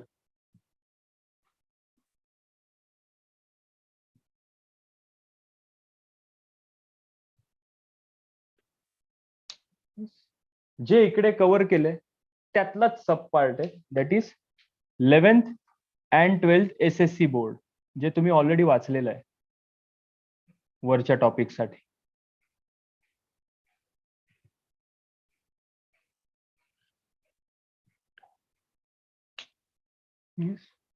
आणि CRZ चं नोटिफिकेशन, हे गव्हर्नमेंटचं नोटिफिकेशन असतं कोस्टल रिझर्व्ह झोनचं छोटस. रेफरन्सला तुमच्याकडे ठेवायचं. कधी कधी त्याच्यामधल्या फॅक्ट्स वर ते लोक प्रश्न विचारतात. आता मराठीसाठी पण सेम आहे. 11वी आणि 12वीची SSC बोर्ड. ज्यांना मराठीत वाचायचं त्यांनी मराठीत डाउनलोड करा, ज्यांना इंग्लिश मध्ये वाचायचे त्यांनी इंग्लिश मध्ये डाउनलोड करा. So same is the book list for Marathi, that is 11th and 12th SSC board. आणखी तुम्हाला थोडं प्रिपरेशन तुमचं एनरिच करायचं असेल तर एक पुस्तक येतं, ते मी तुम्हाला ऍडिशनल म्हणून लिहितो, पण हे एनरिच करायसाठीच आहे. हे प्रायमरी आपलं नाहीये. अरुण कात्यायन, अमेझॉनवर आहे हे पुस्तक. अरुण कात्यायनचं व्हॉल्यूम 1 किंवा संच 1 च पुस्तक. And same goes for English also, right. मराठीत पण आहे, इंग्लिश मध्ये पण तुम्हाला मिळेल. अरुण कात्यायनचं volume 1. This is specially focused on agricultural aspect of geography. If you wish to enrich your preparation, but for that matter, you need to go and check your previous year questions as how many questions are asked there. You need to prepare a plan of your preparation, and if at all the time permits you to read so many books, then only you need to buy this. Otherwise, 11th and 12th board will suffice. And the final and the smallest topic, but still you can't ignore, that is remote sensing. If you remember, 5 questions are on an average asked in GS1, remote sensing.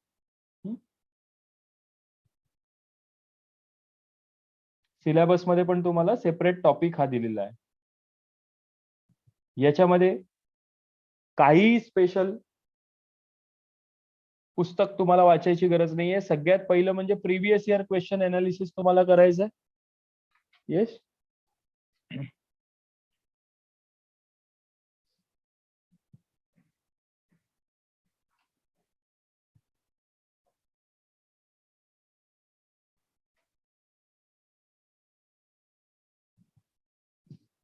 NP टेकचं एक PDF येतं, national portal for technologically enabled. त्याचा एक PDF येईल तुम्हाला. गव्हर्नमेंटची website आहे, त्याच्यावर एकच PDF तुम्हाला मिळेल. तेवढं तुम्ही वाचलं तरी तुम्हाला इनफ आहे. मेजरली हे करंट बेस्ड आहे. एखादा उपग्रह सोडला, एस्पेशली जॉग्राफिकल, की मातीचं क्वालिटी बघायला, हवामान कसं आहे बघायला, यासाठी एखादा उपग्रह जर कोणीही सोडला, म्हणजे भारतामध्ये इस्रो असेल किंवा बाकीचे पण काही देश भारतासाठी उपग्रह सोडतात, भारत कोणासाठी तरी उपग्रह सोडतो, या सगळ्या गोष्टी करंट मधून तुम्हाला इथे करायचं. सो प्रिव्हियस इयर क्वेश्चन मध्ये तुम्हाला काय की करंट बेस किती आणि फॅक्च्युअल किती. फॅक्च्युअल साठी फक्त हे एक PDF तुम्ही बघायचे, बाकी तुम्हाला करंट बेस्डच सगळं ठेवायचं.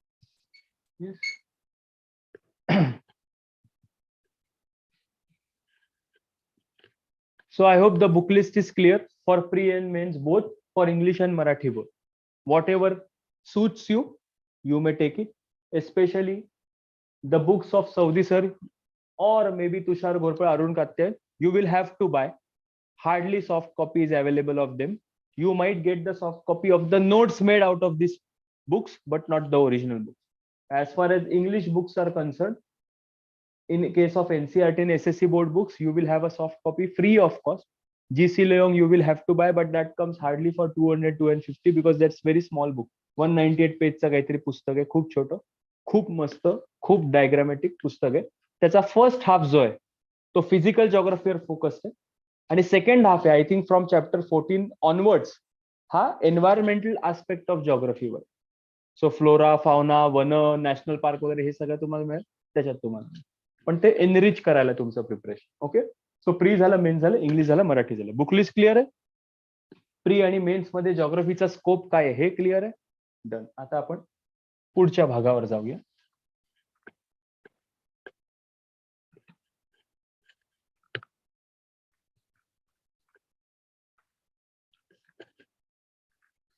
It is especially to prepare current affairs, आणि एकदम छोटे असतात म्हणून, और वी में से न्यूज पेपर एनालिसिस.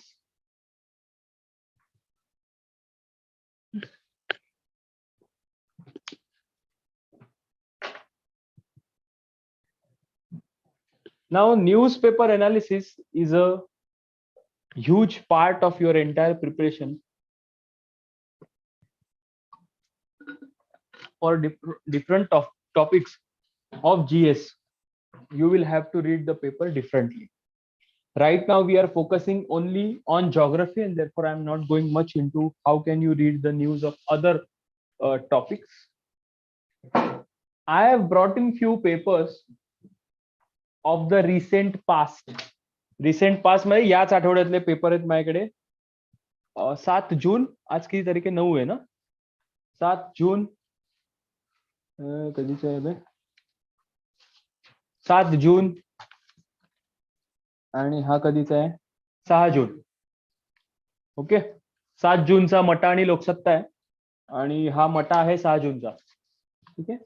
सो एक फक्त इथे आपल्याला न्यूज पेपर्स वाचायचे कोणते? If you are reading English newspapers, then same is the case that you may go for Indian Express or Hindu or even Times of India. You may prefer Times of India ला आम्ही तयारी करतो time pass of India म्हणायचं. Don't read the paper, that is time pass of India असं म्हणायचं. But still for English you may go for Indian Express or Hindu, and for Marathi you must read Lok Satta or Maharashtra Times. You should not spend, especially for MPSC, more than 30 to 45 minutes. Bus, that's all. यापेक्षा जास्त आपल्याला वाचायचं नाही newspaper, timepass करायचा नाही. मोदींनी काय केलं, राहुल बाबांनी कुठे जाऊन काय बोलला, नॉट इंटरेस्टेड. तर कोणत्याही विषयासाठी टोटल रीडिंग 30 to 45 मिनिट्सच्या वर नाही गेलं पाहिजे. हे फक्त तुम्हाला स्वतःला डेली अपडेट ठेवायला आहे. कारण करंटचं प्रिपरेशन जेव्हा आपण करतो तेव्हा न्यूजपेपरवर अवलंबून राहायचे दिवस गेले. आता आपण न्यूजपेपर पेक्षा मॅगझिन वर जास्त डिपेंडंट आहोत. खूप वेगवेगळे मॅगझिन्स येतात. दीपस्तंभचं येतं, पृथ्वीचं येतं. पृथ्वी अकॅडमी म्हणून एक क्लास आहे, माहिती तुम्हाला? त्याचं पृथ्वी परिक्रमा असं येतं.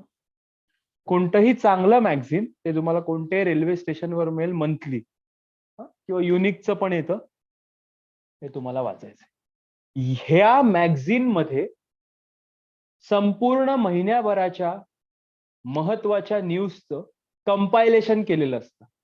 ते कंपायलेशन करण्यासाठी त्या मासिकाची 10 ते 15 लोकांची स्पेशल टीम तिथे पगार देऊन बसवलेली असते.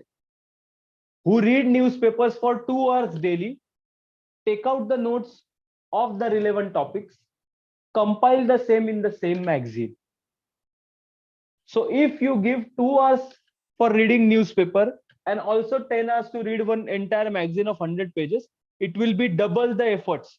You need not to double your efforts. Newspaper रोज वाचण्याची गरज अशी की कधी कधी एखादा पेपर आपल्या परीक्षेचा सोडवताना प्रत्येक वेळी लॉंग टर्म मेमरी आपल्या कामात येत नाही. कधी कधी काही फ्लॅशेस असतात ते आपल्या डोळ्यासमोर येतात. मॅगझिन मध्ये तुम्हाला फोटो नसतात दिलेले, न्यूजपेपर मध्ये फोटो असतो. तुम्हाला एसे जेव्हा लिहायचा असतो मेन्स मध्ये तेव्हा अनालिसिस साठी तुमची भाषा उत्तम लागते.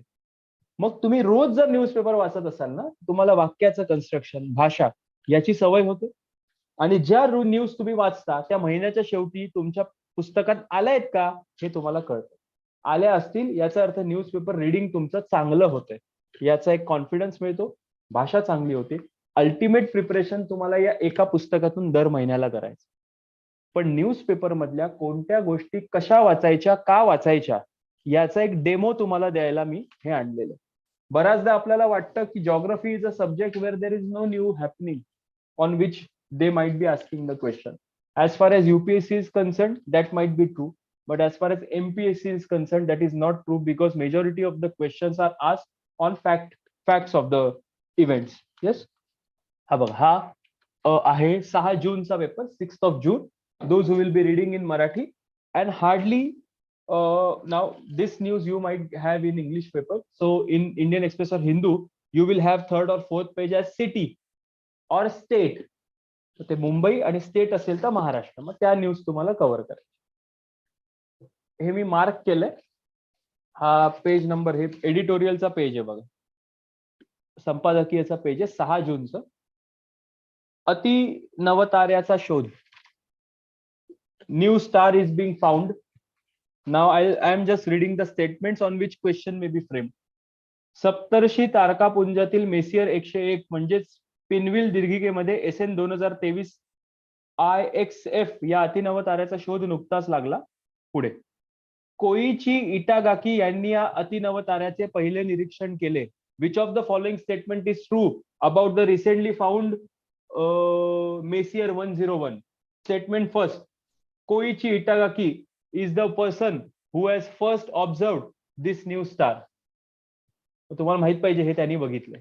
अशा पद्धतीचे क्वेश्चन MPSC फॉर्म करतं, व्हेरी फॅक्च्युअल. तो माणूस तुम्हाला माहिती असेल तरच तुम्हाला उत्तर येतं, नाही तुम्ही गेला. नेक्स्ट, हा अतिनवतारा पृथ्वीपासून 210 लाख प्रकाश वर्ष इतक्या प्रचंड अंतरावर आहे. प्रचंड वस्तुमान असलेल्या ताऱ्यांचा स्फोट होतो आणि त्याला बाहेरचे आवरण अवकाशात फेकले जाते, याला अतिनवतारा म्हणतात. Recently in news there is a statement regarding Messier 101. This new star is described as follows: A, B, C, D. त्याच्यामध्ये दिलं असेल की ज्या ताऱ्याचा मास, वस्तुमान त्याने, वस्तुमान म्हणजे mass, not weight, mass is more, it gets blast and the remains of the same are thrown away in the space, and out of those remains there is one new star which is being found out, ज्याला अतिनवतारा असं म्हणतात. So अतिनवतारा म्हणजे पुढील पैकी काय? ए, अ, ब, क, ड. डिस्क्रिप्शन विचारलं. पुढे, स्फोटानंतर आफ्टर द ब्लास्ट ताऱ्याच्या गाभ्याचे रूपांतर न्यूट्रॉन ताऱ्यामध्ये कृष्णविवरात झाले असल्याचे शास्त्रज्ञांचं म्हणणे. कृष्णविवर म्हणजे black hole.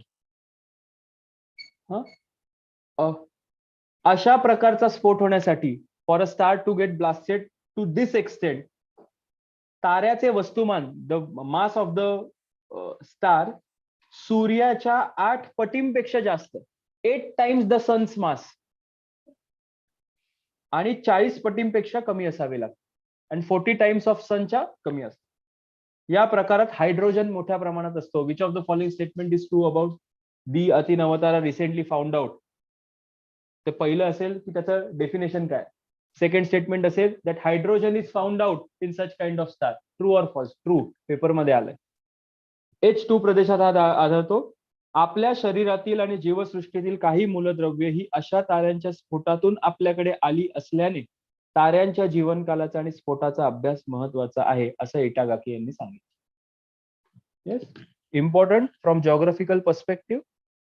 Next, this is a 7th June paper, Maharashtra Times, and we have a small news here on page number 2. Rohit पक्ष्यांना तूर्त धोका नाही. बॉम्बे नॅचरल हिस्ट्री सोसायटीच्या XYZ कार्यशाळेत केली. मुंबईत ग्रेटर आणि लेसर असे 2 प्रजातींचे रोहित पक्षी येतात. रोहित पक्ष्यांच्या बाबतीत पुढीलपैकी कोणतं वाक्य बरोबर आहे? 2 प्रकारचे येतात ते, जे काय त्यांनी लिहिलंय ते, ग्रेटर आणि लेसर. तुम्हाला माहित पाहिजे. Generally we are aware about flamingos coming to Bombay, but not this rohit bird. So greater and lesser are 2 species of this rohit bird.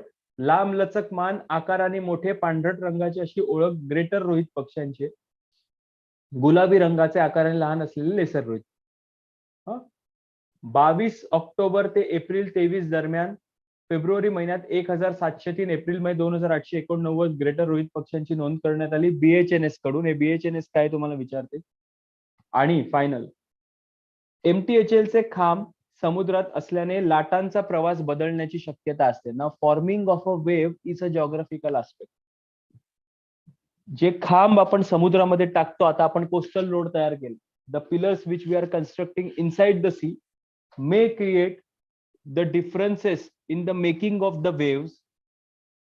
समुद्र किनाऱ्यावरील चिखलांवर त्यांचा अधिवास असतो. So these birds are technically found in the mud of the sea. सध्या फ्लेमिंगोंच्या संख्येवर बांधकामाचा कोणता परिणाम झाला नाही, मात्र यंदा मान्सून मध्ये रोहित आणि फ्लेमिंगोवर त्याचा परिणाम होतो का हे पाहावं लागेल. So generally the constructions we are carrying out in sea area of coastal road, we are also trying to connect Bandra and Warsaw via a sea link.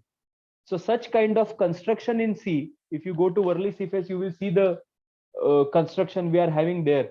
Almost close to 1 kilometer construction is inside the sea. Because of that, these birds which are coming from outside of India, which are thriving in the mud, because of the change in the course of the waves, whether we are hampering the existence of these birds in Bombay, is the news article here. They might ask the question on this particular thing. MPSC has a tendency to ask such question. And the final thing, what we are talking about the monsoon this year. Recently, why monsoon is delayed in India? Have you gone through the newspapers or current news? Monsoon का लांबला है? Cyclone, exactly. Now that cyclone has been named now. Yes. So that you need to remember. इथे छोट्ट news आहे बिपरजॉय म्हणून.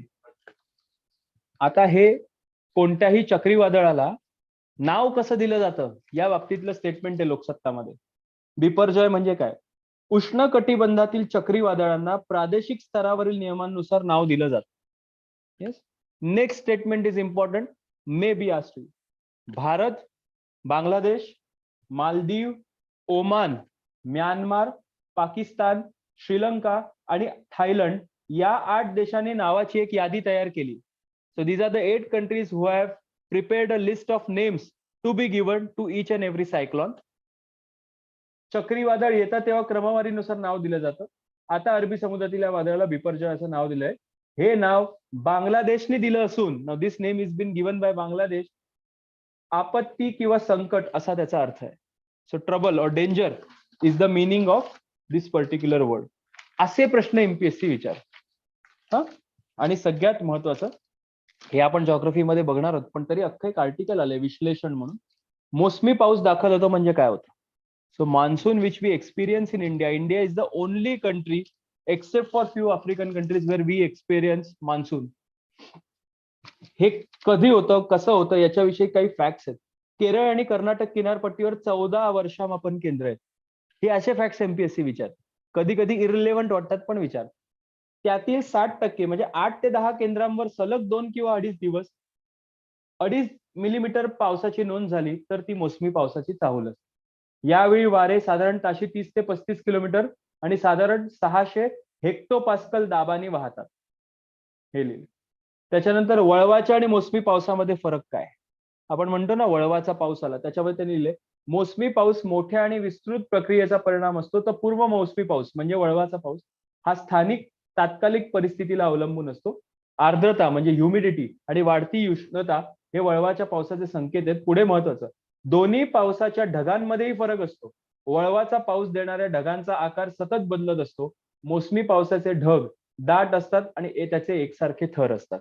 Now, what is the arrangement of the clouds? What are the names of the clouds? All these things we will be covering in geography, which is specifically given in your GC Leong book. Now, such kind of questions, which of the following statement is true about recently felt monsoon in India? 1, 2, 3. आणि मग option देतील. Only A and B, A, B and C, all of the above, only D. So अशा पद्धतीने तुम्हाला जर current अफेअर्सचा paper मधून वाचन करायचं असेल तर अशा न्यूज तुम्हाला ट्रॅक कराव्या लागतील. फक्त वाचून काढायच्या, गरज असेल तर मार्क करायच्या आणि महिन्याच्या शेवटी तुमच्या मासिकात येतात की नाही बघायचं. कोणत्याही पद्धतीमध्ये कोणत्याही न्यूजपेपरच्या आर्टिकलचं कटिंग करून ते फाईल करणं, पेस्ट करणं, टाइमपास करू नका, कधी वाचलं जात. So never try to cut any article or any specific news piece from the newspaper. Just have a good read of it so that it will go to your temporary memory. Yes, short-term memory. And once you cover it from the magazine, it will go into your permanent memory after repetitive revisions of the same. Am I clear? So we have seen the scope of this particular subject, the general importance, the scope of the same for pre and mains. Thereafter we saw the book list.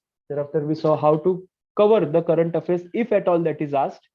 And now we'll focus on 5 major previous year questions to understand the scope of asking the questions by MPSC. 2 प्रश्न मी pre मधून घेतलेत या वर्षीच्या, 3 प्रश्न मी गेल्या वर्षीच्या men's मधून घेतले. मग आपल्याला कळेल की कशा पद्धतीने प्रश्न विचारला. तुम्ही पुस्तकामधून रट्टा मारा, हे असं ते तसं ते तसं, पण बऱ्याचदा एमपीएससीनी आता त्यांची मेथड थोडी युपीएससी कडे न्यायची ठरवली, थोडी, फार नाही, की जिथे ते तुम्हाला विचार करायला लावतात.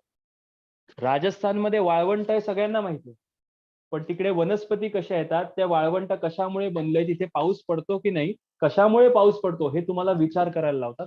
कसं काय ते आपण बघणार आहोत. आणि याच्यानं हे झालं आपलं, की मग आपण शेवटच्या पार्टकडे, की कोणत्या स्ट्रॅटेजीने तुम्हाला अभ्यास करायचा.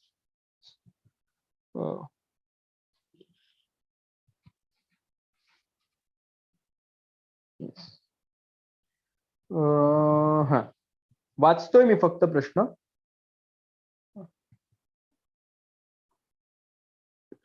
कोण असं आहे का की नाही, ठीक आहे, इंग्लिश मध्येच आहे ना, ठीक आहे. हे कालच्या 4 जूनला जे प्रिलिम झाले त्याचे प्रश्न आहे. In relation to ozone, which statements are true? First, ozone is called as protection shield of the earth. Second, in 1985 it was clear that ozone layer has holes. Next, 16th September is celebrated as World Ozone Day. Next, in 1889 chemicals responsible for ozone depletion are banned to utilize. Option was only A, B, and C, only B, C, D, only A, C, D, and all of the above. Yeah. Now, याच्यात तुम्ही जर बघितलं तर ozone विषयी प्रश्न विचारला म्हणजे पर्यावरणीय भूगोलच्या बाबतीत हा प्रश्न आहे. एवढं तर तुम्हाला कळलं. जसं आपण मेन्स मध्ये कसं बघायचं मी म्हटलं तुम्हाला, प्रिव्हियस इयर क्वेश्चन, त्याचा टॉपिक लिहायला पाहिजे पर्यावरणीय भूगोल. हा झाला मेन टॉपिक. आणि सब टॉपिक काय, ओझोनवर. ओझोन हा विषय असा आहे की गेल्या 10 वर्षामध्ये 3 वेळा कमीत कमी युपीएससी मध्ये ह्याच्यावर प्रश्न आलेले. शंकर आयएस मध्ये ओझोनवर फार डिटेलमध्ये लिहिलेलं आहे की ओझोन का डिप्लीट होतो, त्याचा तो डिप्लीट झाल्यानंतर त्याचे कसे अणुरेणू बाजूला होतात, ते कसे पाणी फॉर्म करतात, आणि त्याच्यामुळे त्या होलमुळे भविष्यात आपल्याला काय होणार आहे, स्किन कॅन्सर कसा वाढणार आहे, हे सर युपीएससीचा अनालिसिस झाला पण शंकर आयएस मध्ये. सो पहिली गोष्ट आहे पर्यावरणीय भूगोलावर विचारले. 4 स्टेटमेंट दिलेत. पहिलं स्टेटमेंट जे आहे ते तुम्हाला जनरल नॉलेजचं आहे. लहान मुलाला पण विचारलं की ओझोन तुमचं प्रोटेक्शन करतो का अर्थचं, तर कोणीही हो सांग. कशापासून प्रोटेक्शन करतो, युव्ही रेजची. ते सगळा पुढचा अभ्यासाचा भाग. 85 मध्ये it was clear that ozone layer has hole. ओझोनला होल पडलं हेही आपल्याला जनरल नॉलेजने आपण करू शकतो, पण 1985 मध्ये हे झालंय का, हा फॅक्टचा प्रश्न होता. 16 सप्टेंबर हा दिवस म्हणजे आपल्याला कळलं की एमपीएससी मध्ये दिवस आणि त्या जागतिक दृष्ट्या, बेसिकली दिवस आणि त्या दिवशी कोणतं जागतिक महत्व आहे अशा दृष्टीने प्रश्न विचारला जातो. म्हणजे तुमची एक सेपरेट नोट जॉग्राफिकल किंवा एन्व्हायरमेंटल आस्पेक्टने याच्यावरच तयार पाहिजे की हा दिवस जागतिक XY दिवस म्हणून मानला जातो. कळलं तुम्हाला तयारी कशी करावी लागेल ह्याच्यावरून कळलं. आणि पुढे जे काय next, in the western part of Rajasthan, minerals like limestone, gypsum, mineral salts reserves are distributed. Which of the following reasons are responsible for this occurrence? अशा पद्धतीची नैसर्गिक साधन संपत्ती राजस्थानमध्ये का मिळते? पहिलं, western part of Rajasthan has was submerged under sea water during permocarboniferous period. म्हणजे आता हे फारच अति इंग्लिश झालं. आपल्याकडे जी हिमयुग आपण म्हणतो येऊन गेली 250 लाख वर्षांपूर्वी, संपूर्ण जग, तुम्हाला एक जॉग्राफिकल आस्पेक्ट आपण करू तेव्हा, की आता जे सेपरेट सेपरेट कॉन्टिनेंट्स आहेत तो संपूर्ण एक सिंगल मास होता, त्याला आपण गोंडवाना म्हणायचो. नंतर नंतर ते सेपरेट झालं. आणि त्याच्या आधी आणि त्यानंतर पण भरपूर हिमयुग येऊन गेले जेव्हा बराचसा पार्ट हा पाण्याखाली किंवा बर्फाखाली होता. त्यावेळेची ही बात करताय. दुसरं, western part of Rajasthan receive low rainfall. हा कॉमन सेन्स आहे. आणि नसेल तरी तुम्हाला जेव्हा नॉर्थ वेस्टर्न मान्सून येतो हिवाळ्यामध्ये, तो काय येतो, कसा येतो, इराण इराकच्या इथून फॉर्म होऊन तो कसा इकडे वाहतो. म्हणून तुम्ही बघितलं असेल साधारण सप्टेंबर नंतर नोव्हेंबर डिसेंबर मध्ये तुम्हाला राजस्थानमध्ये, दिल्लीमध्ये, हरियाणाच्या थोड्या पार्ट्समध्ये पाऊस दिसतो. महाराष्ट्रात हिवाळ्यात पाऊस पडत नाही. आता गेल्या 2 वर्षात कधीही पडतो, पण अदरवाईज तुम्ही बघाल तर. सो आत्ता आपला जो येतो, आता आपला जो मान्सून जो येतोय तो आपल्याकडे खालून येतोय. Yes, south western monsoon. Otherwise north western येतो, तो कशामुळे येतो राजस्थानमध्ये ते आपल्याला. Western part of Rajasthan has hot and dry climate. And finally, in the western part of Rajasthan, the area under vegetation is very low. So, physical geography चा part आहे. वाळवंट का फॉर्म झाले, रेनफॉल कसा होतो, आणि थोडा एन्व्हायरमेंटल आस्पेक्ट आहे की व्हेजिटेशन कसं आहे. अशा पद्धतीने प्रिलिम मध्ये प्रश्न येतात. मेन्स मध्ये प्रश्न आलेले. आता बघा, हा एक पार्ट राहिला तो आपण कव्हर करूया. तरी observe the following statement. The sugar industry has been largely concentrated in Western Maharashtra. सगळ्यांना माहिती आहे पश्चिम महाराष्ट्राचं राजकारण हे साखरेवर चालतं. कॉमन सेन्सने पण आपण मारू शकतो. पवार साहेब आपले पूजनीय. अहमदनगर, कोल्हापूर, सातारा आणि Pune are leading district in sugar production. Yes, हे सगळे पश्चिम महाराष्ट्र येतात का हे आधी आपल्याला माहिती पाहिजे. The first sugar factory in Maharashtra was established in Mumbai. आता आपले काही महत्वाचे टॉपिक्स आहेत तिन्ही टाइप्सच्या जॉग्राफिकल आस्पेक्ट्स मध्ये, फिजिकल, सोशल आणि इकॉनॉमिक. आता हे तुम्ही बघितलं तर शुगर इंडस्ट्रीवर प्रश्न विचारलाय, म्हणजे इकॉनॉमिक जॉग्राफीवर प्रश्न विचारला. तिन्ही स्टेटमेंट बघितल्यावर तुम्हाला कळेल की कोणकोणत्या रिजन मध्ये कोणकोणत्या पद्धतीच्या इंडस्ट्रीजचं कॉन्सन्ट्रेशन हे आपल्याला माहिती पाहिजे. त्याचं जिल्हानिहाय डिस्ट्रीब्युशन आपल्याला माहिती पाहिजे. आणि जर कोणत्याही पर्टिक्युलर महाराष्ट्राच्या प्रदेशामध्ये if there is any specific city or the area of Maharashtra where for the first time any industry was started or established, we need to know the name of that city. That is also important. आणि पुढे मग त्यांनी एक वेगळे settlements developed at confluence of two rivers, settlement developed at along meanders, settlement developed along river banks, settlement developed around lake. आणि second आहे linear, triangular, semicircular, circular. Now here we are talking about the landforms formed because of the river which comes under the part of physical geography. ठीक आहे.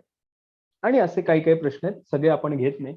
याच्यातून आपल्याला काही टॉपिकचं distribution कळेल की total geography मध्ये 3 मेजर पार्ट्स आहेत, फिजिकल, इकॉनॉमिक आणि सोशल. प्राकृतिक, आर्थिक आणि सामाजिक भूगोल. आता आपण जे प्रश्न बघितले ना त्या प्रत्येक कॅटेगरी मधले होते. फिजिकल जॉग्राफी मध्ये काय काय येतं, तुमचा अर्थ येणं. अर्थ म्हणजे इनसाइड काय आहे, अर्थचा कोर काय आहे, मेंटल काय आहे, क्रस्ट काय आहे, हे सगळं. त्याच्यामध्ये निकेल आणि आयन असतं, काय काय असतं, कसं फॉर्म होतं, मॅग्मा कुठे फॉर्म होतो, हे सगळं. ऍस्ट्रोनोस्फिअर म्हणजे काय, हे सगळं तुम्हाला येणार इकडे. ठीक आहे. लँडफॉर्म्स वगैरे. दुसऱ्या याच्यामध्ये काय येणार, जसं आपण म्हटलं नदी प्रणाली म्हणाली तर रिव्हर सिस्टीम, जी आपण लेक्चरच्या सुरुवातीलाच बघितली. इंडस कसं आहे, गंगा कसं आहे, ब्रह्मपुत्र कसं आहे, सगळं. ट्रिब्युटरीज कोणत्या आहेत, या रिव्हर सिस्टीममुळे कोणत्या पद्धतीचे लँडफॉर्म चालू झालेत, या रिव्हर सिस्टीमच्या बँक्सवर कोणत्या पद्धतीच्या कॉलनीज तयार झाल्या आहेत, हे तुम्हाला सोशल जॉग्राफीला कनेक्ट करू शकतो. त्याच्यानंतर तुम्हाला काय येईल, हवामान येईल, ज्याच्यामध्ये ऍटमॉस्फिअर आहे, वेदर सिस्टीम आहे, क्लायमेट चेंज आहे,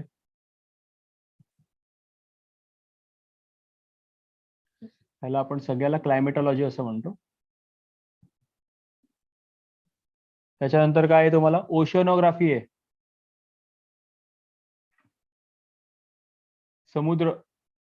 समुद्राचं फॉर्मेशन कसं, समुद्राचे काठापासून आजपर्यंत कोणकोणते पार्ट्स होतात, कॉन्टिनेंटल शेल्फ म्हणजे काय, हे सगळं तुम्हाला त्याच्यामध्ये झालं.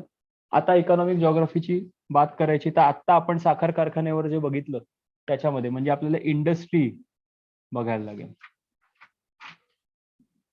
त्याचं लोकेशन, त्याचं डिस्ट्रीब्युशन. नाही, साखर कारखाने पश्चिम महाराष्ट्रात कॉन्सन्ट्रेटेड का, तिथे ऊसाचं पीक जास्त होतं. मग ऊसाच्या पिकाला काय लागतं, पाणी लागतं. पश्चिम महाराष्ट्रामध्ये नद्या केवढ्या आहेत, त्याच्यामुळे पाण्याचा भरपूर उपलब्धता आहे, म्हणून ऊस आहे. ऊस आहे म्हणून साखर आहे, साखर आहे म्हणून साखर कारखाने. असे लॉजिक तुम्हाला लावायला. सो हे झालं इकॉनॉमिक जॉग्राफी मध्ये. दुसरं तुम्हाला नैसर्गिक साधन संपत्ती म्हणजे नॅचरल रिसोर्सेस, ऑइल,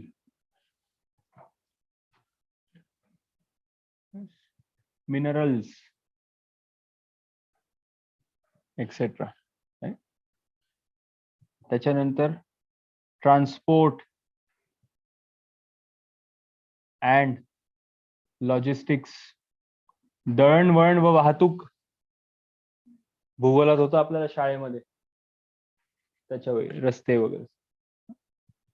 आणि सोशल मध्ये काय येणार तुमचं, सगळ्यात मेन एकच गोष्ट ज्याला जगात आपण मागे टाकलंय कोणाला तरी आयुष्यात, पॉप्युलेशन. बाकी महासत्ता होतोच आहे आपण, पण population distribution, population density, geographical issues arising out of the concentration of population various pockets. बऱ्याचदा आपण म्हणतो आपल्याला सवय आपल्याच देशाला शिव्या घालायची, काही बाबतीत आहेत पण शिव्या घालण्यासारख्या. पण तरी चायना आपल्यानंतर 2 वर्षांनी स्वतंत्र झाला 1949ला. मग ते जपानमध्ये पण एवढी पॉप्युलेशन आहे, ते लोक एवढे जपानवर बॉम्ब पडले तरी ते एवढे डेव्हलप झाले, आपण का झाले नाही? राजा चायना भारतापेक्षा 4 पट मोठा आहे. त्यामुळे भारता एवढीच लोकसंख्या असून सुद्धा ती भारताच्या एका भागात राहिली तरी भारताच्या तिप्पट भाग हा रिकामा आहे. त्याच्यामुळे चायनाला डेव्हलपमेंट सोपी आहे. बॉम्बेमध्ये तुम्हाला जर मेट्रो टाकायची असेल तर रोजच्या माणसांच्या वाहतुकीला खीळ टाकून ट्रॅफिक क्रिएट करून तुम्हाला कन्स्ट्रक्शन करावं लागतं. चायनामध्ये जागा एवढी आहे की चल रे बाजूने ब्रिज काढ, ह्यांना रोजचं जाऊ दे येऊ दे. जेवढा तुमचा लॉजिस्टिक्सचा ईज असेल तेवढी तुमची एफिशियन्सी वाढणार, गोष्टी अफोर्डेबल होणार, तेवढा तुमचा देश वाढणार. तर आपण असं सहज म्हणतो, पण हे पॉप्युलेशन नुसतं महत्वाचं नाही, पॉप्युलेशन डिस्ट्रीब्युशन काय, जॉग्राफिकल लोकेशन्स काय, डेन्सिटी काय, त्याचे काय परिणाम होतात, या सगळ्यावर तुम्हाला आहे. त्याच्यानंतर कॉलनीज, वसाहती कुठे कुठे झाल्या आहेत, कशा पद्धतीचं झाल्या आहेत, त्याचं डिस्ट्रीब्युशन काय. आणि अजून एक आस्पेक्ट आपण लिहू शकतो, एन्व्हायरमेंटल जॉग्राफी, ज्याच्यामध्ये थोडं ऍग्रिकल्चरचा पण भाग येईल, कृषीचा आपण म्हणतो ते. त्याच्यानंतर मृदा म्हणजे सॉइल, वने, फॉरेस्ट, नॅशनल पार्क वगैरे सगळं.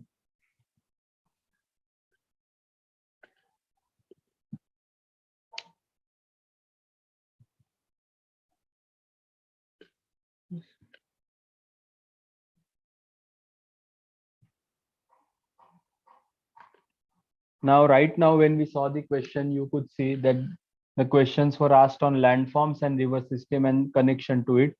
The questions were asked on sugar industry and concentration of the same. The questions were asked on natural resources that are found in Rajasthan.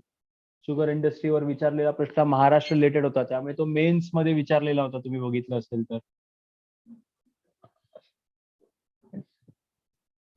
So अशा पद्धतीचं जनरल डिस्ट्रीब्युशन आहे टॉपिकचं.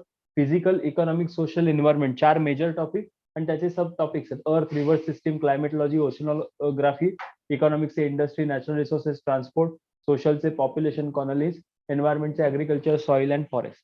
हा प्रत्येक topic फक्त एक्झामसाठी जे काही महत्वाचं आहे त्या अनुषंगाने आपण मेन्सनी सुरुवात करून मग प्री पर्यंत जात जात बघणार आहोत. डन. आणि लास्ट की आपल्याला कशा पद्धतीने तयारी करायची, ही तयारी करण्याचे जे काही निकष आहेत ते बाकी सगळ्या सब्जेक्ट्सला सुद्धा लागू होणार. So we'll just understand the basic strategy, or we may say the process of studying this particular subject.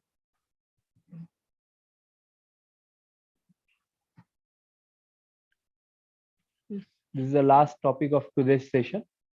The first and foremost important thing, especially for preparing UPSC or MP examination, is to go through the syllabus first at any cost,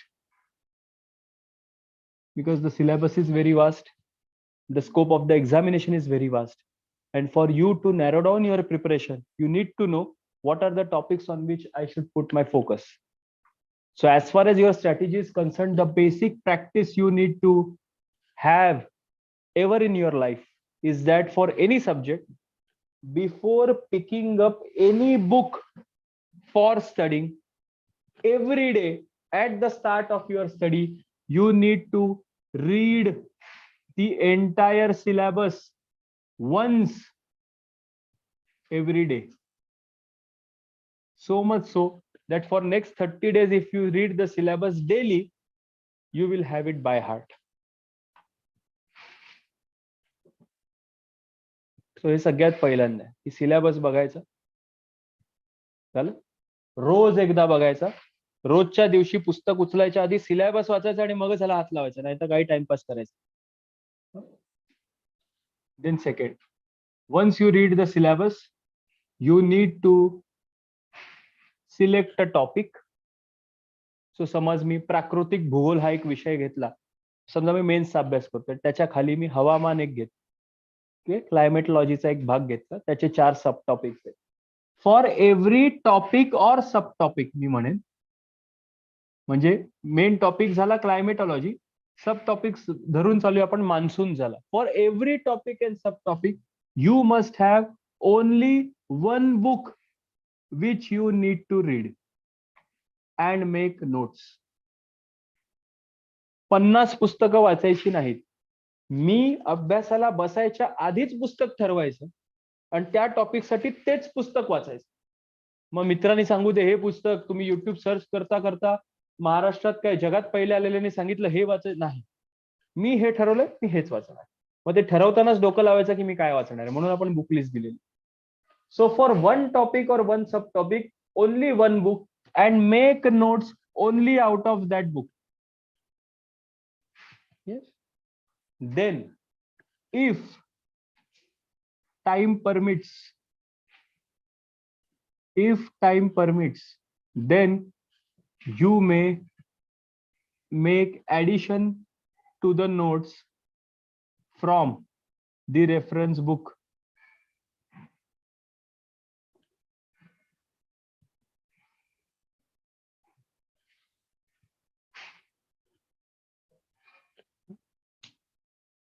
हे सगळ्यात महत्वाचं आहे. So एक topic एक book हे सगळ्यात basic आहे. त्याच्यानंतर वेळ उरला तर रेफरन्स बुक, तोपर्यंत रेफरन्स बुकला आयुष्यात हात लावायचा नाही. Done. Now you will read syllabus once, you will have one book for every topic, but now we are focusing on, after you have your book in your hand, with what approach you are going to read this particular topic. पुस्तकामध्ये लेखकांनी त्याला पाहिजे तसं अख्खं material start to end लिहिलेलं आहे. मी त्याला पाहिजे तसं वाचणार आहे की परीक्षेत काय विचारलं जाईल त्या अनुषंगाने वाचणार आहे, हे महत्वाचं. येस. सो सेकंड टॉपिक हा बेसिकली या स्टेजला तुम्हाला महत्वाचा येणार आहे, that is previous year questions analysis.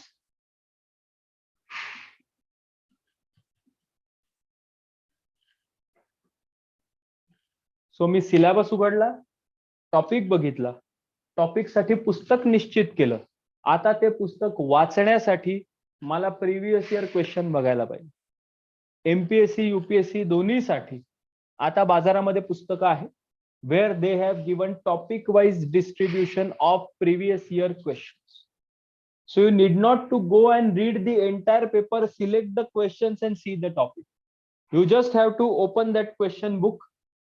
If suppose you have started reading oceanography, or we may say earth and the interior of the earth, you have to open that question book, you have to see interior of earth, and you have to just go through the questions as how the questions are asked on that particular topic, whether they are asking you from factual perspective, whether they are asking you to analyze certain facts, whether they are asking you to match the pairs, or they are asking you statement based questions. And only with that perspective you are going to read that topic from that particular book. So previous year question analysis is to decide the perspective to read the particular topic. So suppose the question was asked on sugar industry in mains of 2022. Suppose I am starting from today reading the topic of industry and industrial development in Maharashtra. Now suppose that the title of the topic is sugar industry. Now they must have given the history, how sugar industry was formed in Maharashtra on cooperative basis, what was the movement of what sort of cooperative movement was led in Maharashtra, who were the leaders of those cooperative movements.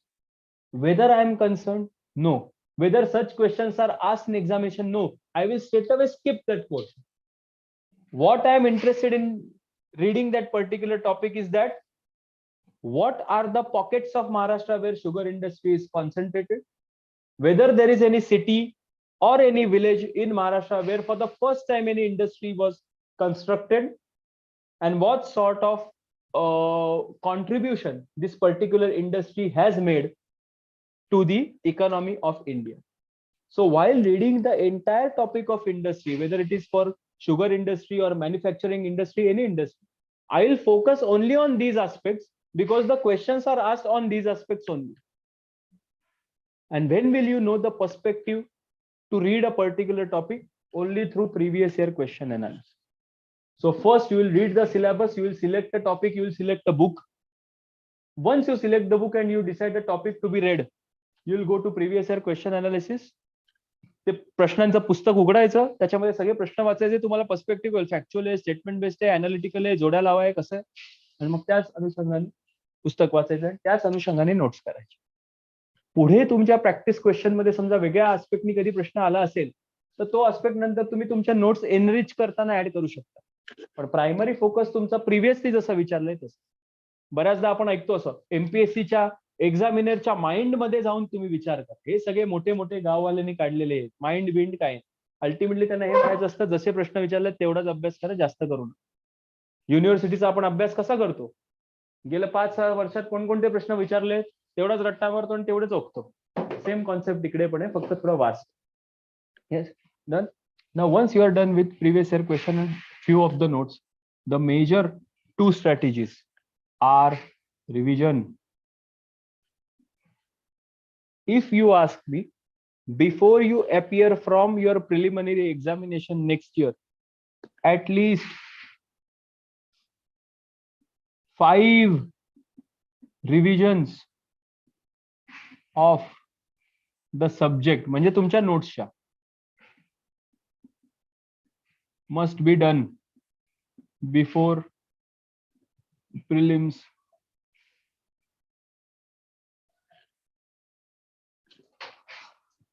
At least 5 revisions.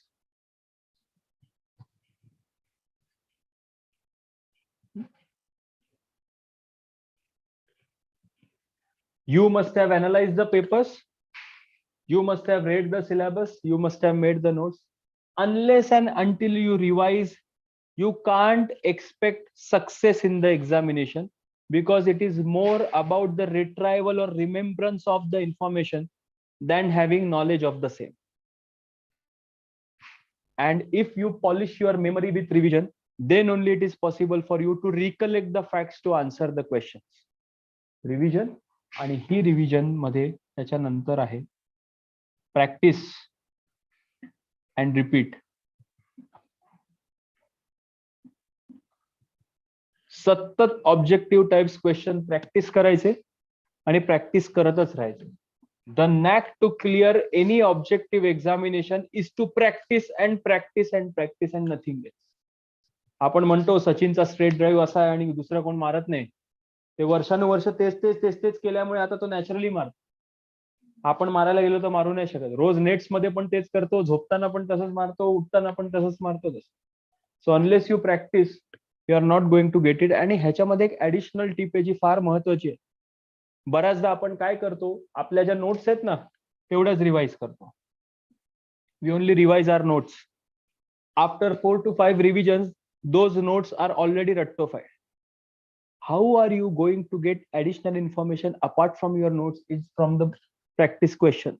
Suppose a particular question you have marked answer A, but the answer is B, so you have got this question wrong. Now you will analyze why I got this question wrong, why I thought of option A, and why the answer must have been B. And once you understand that the option is A, that the option is B and not A, you will know that for this question answer is B. Revision also involves revision of the question which you have got incorrectly marked in all your practice questions. So these questions where you have got the answers wrong is the additional material for you in addition to your notes. So माझे बऱ्याचदा चुकीचे का जातात, एक तर माझा विचार चुकीचा होतो किंवा मला त्याच्याबद्दल नॉलेजच नाहीये. मला जर नॉलेज नाहीये याचा अर्थ ते नॉलेज माझ्या नोट्स मध्ये पाहिजे. मग ते नोट्स मध्ये टाकण्यापेक्षा मी जेव्हा जेव्हा नोट्स रिवाइज करणार त्यावेळी माझे जे जे प्रश्न चुकलेत त्या प्रश्नांची उत्तरं सुद्धा रिवाइज करणं, म्हणजे माझं प्रिपरेशन आणखी फुलप्रूफ होईल. Yes, this is a general steps and strategy to study any subject for MPSC. It's not only focused on geography as such. Yes. So I think that's all about the importance and relevance of geography from MPSC perspective. As we have understood that from next lecture onwards, we'll start focusing majorly on the topics which are common for both pre and mains. And supportedly, if at all opportunity comes, we'll also try to focus on Maharashtra geography. From this June to next January, we'll be focusing on mains majorly, and thereafter we'll focus on pre. And by April or so, we need to finish our portion so that next 1.5 months you will have in your hands to prepare full-fledgedly on your own without the class. Am I clear? So we'll meet in the next lecture. Thank you for coming all the way from your respective homes, getting up early, and thank you for your patience. Yeah, bye.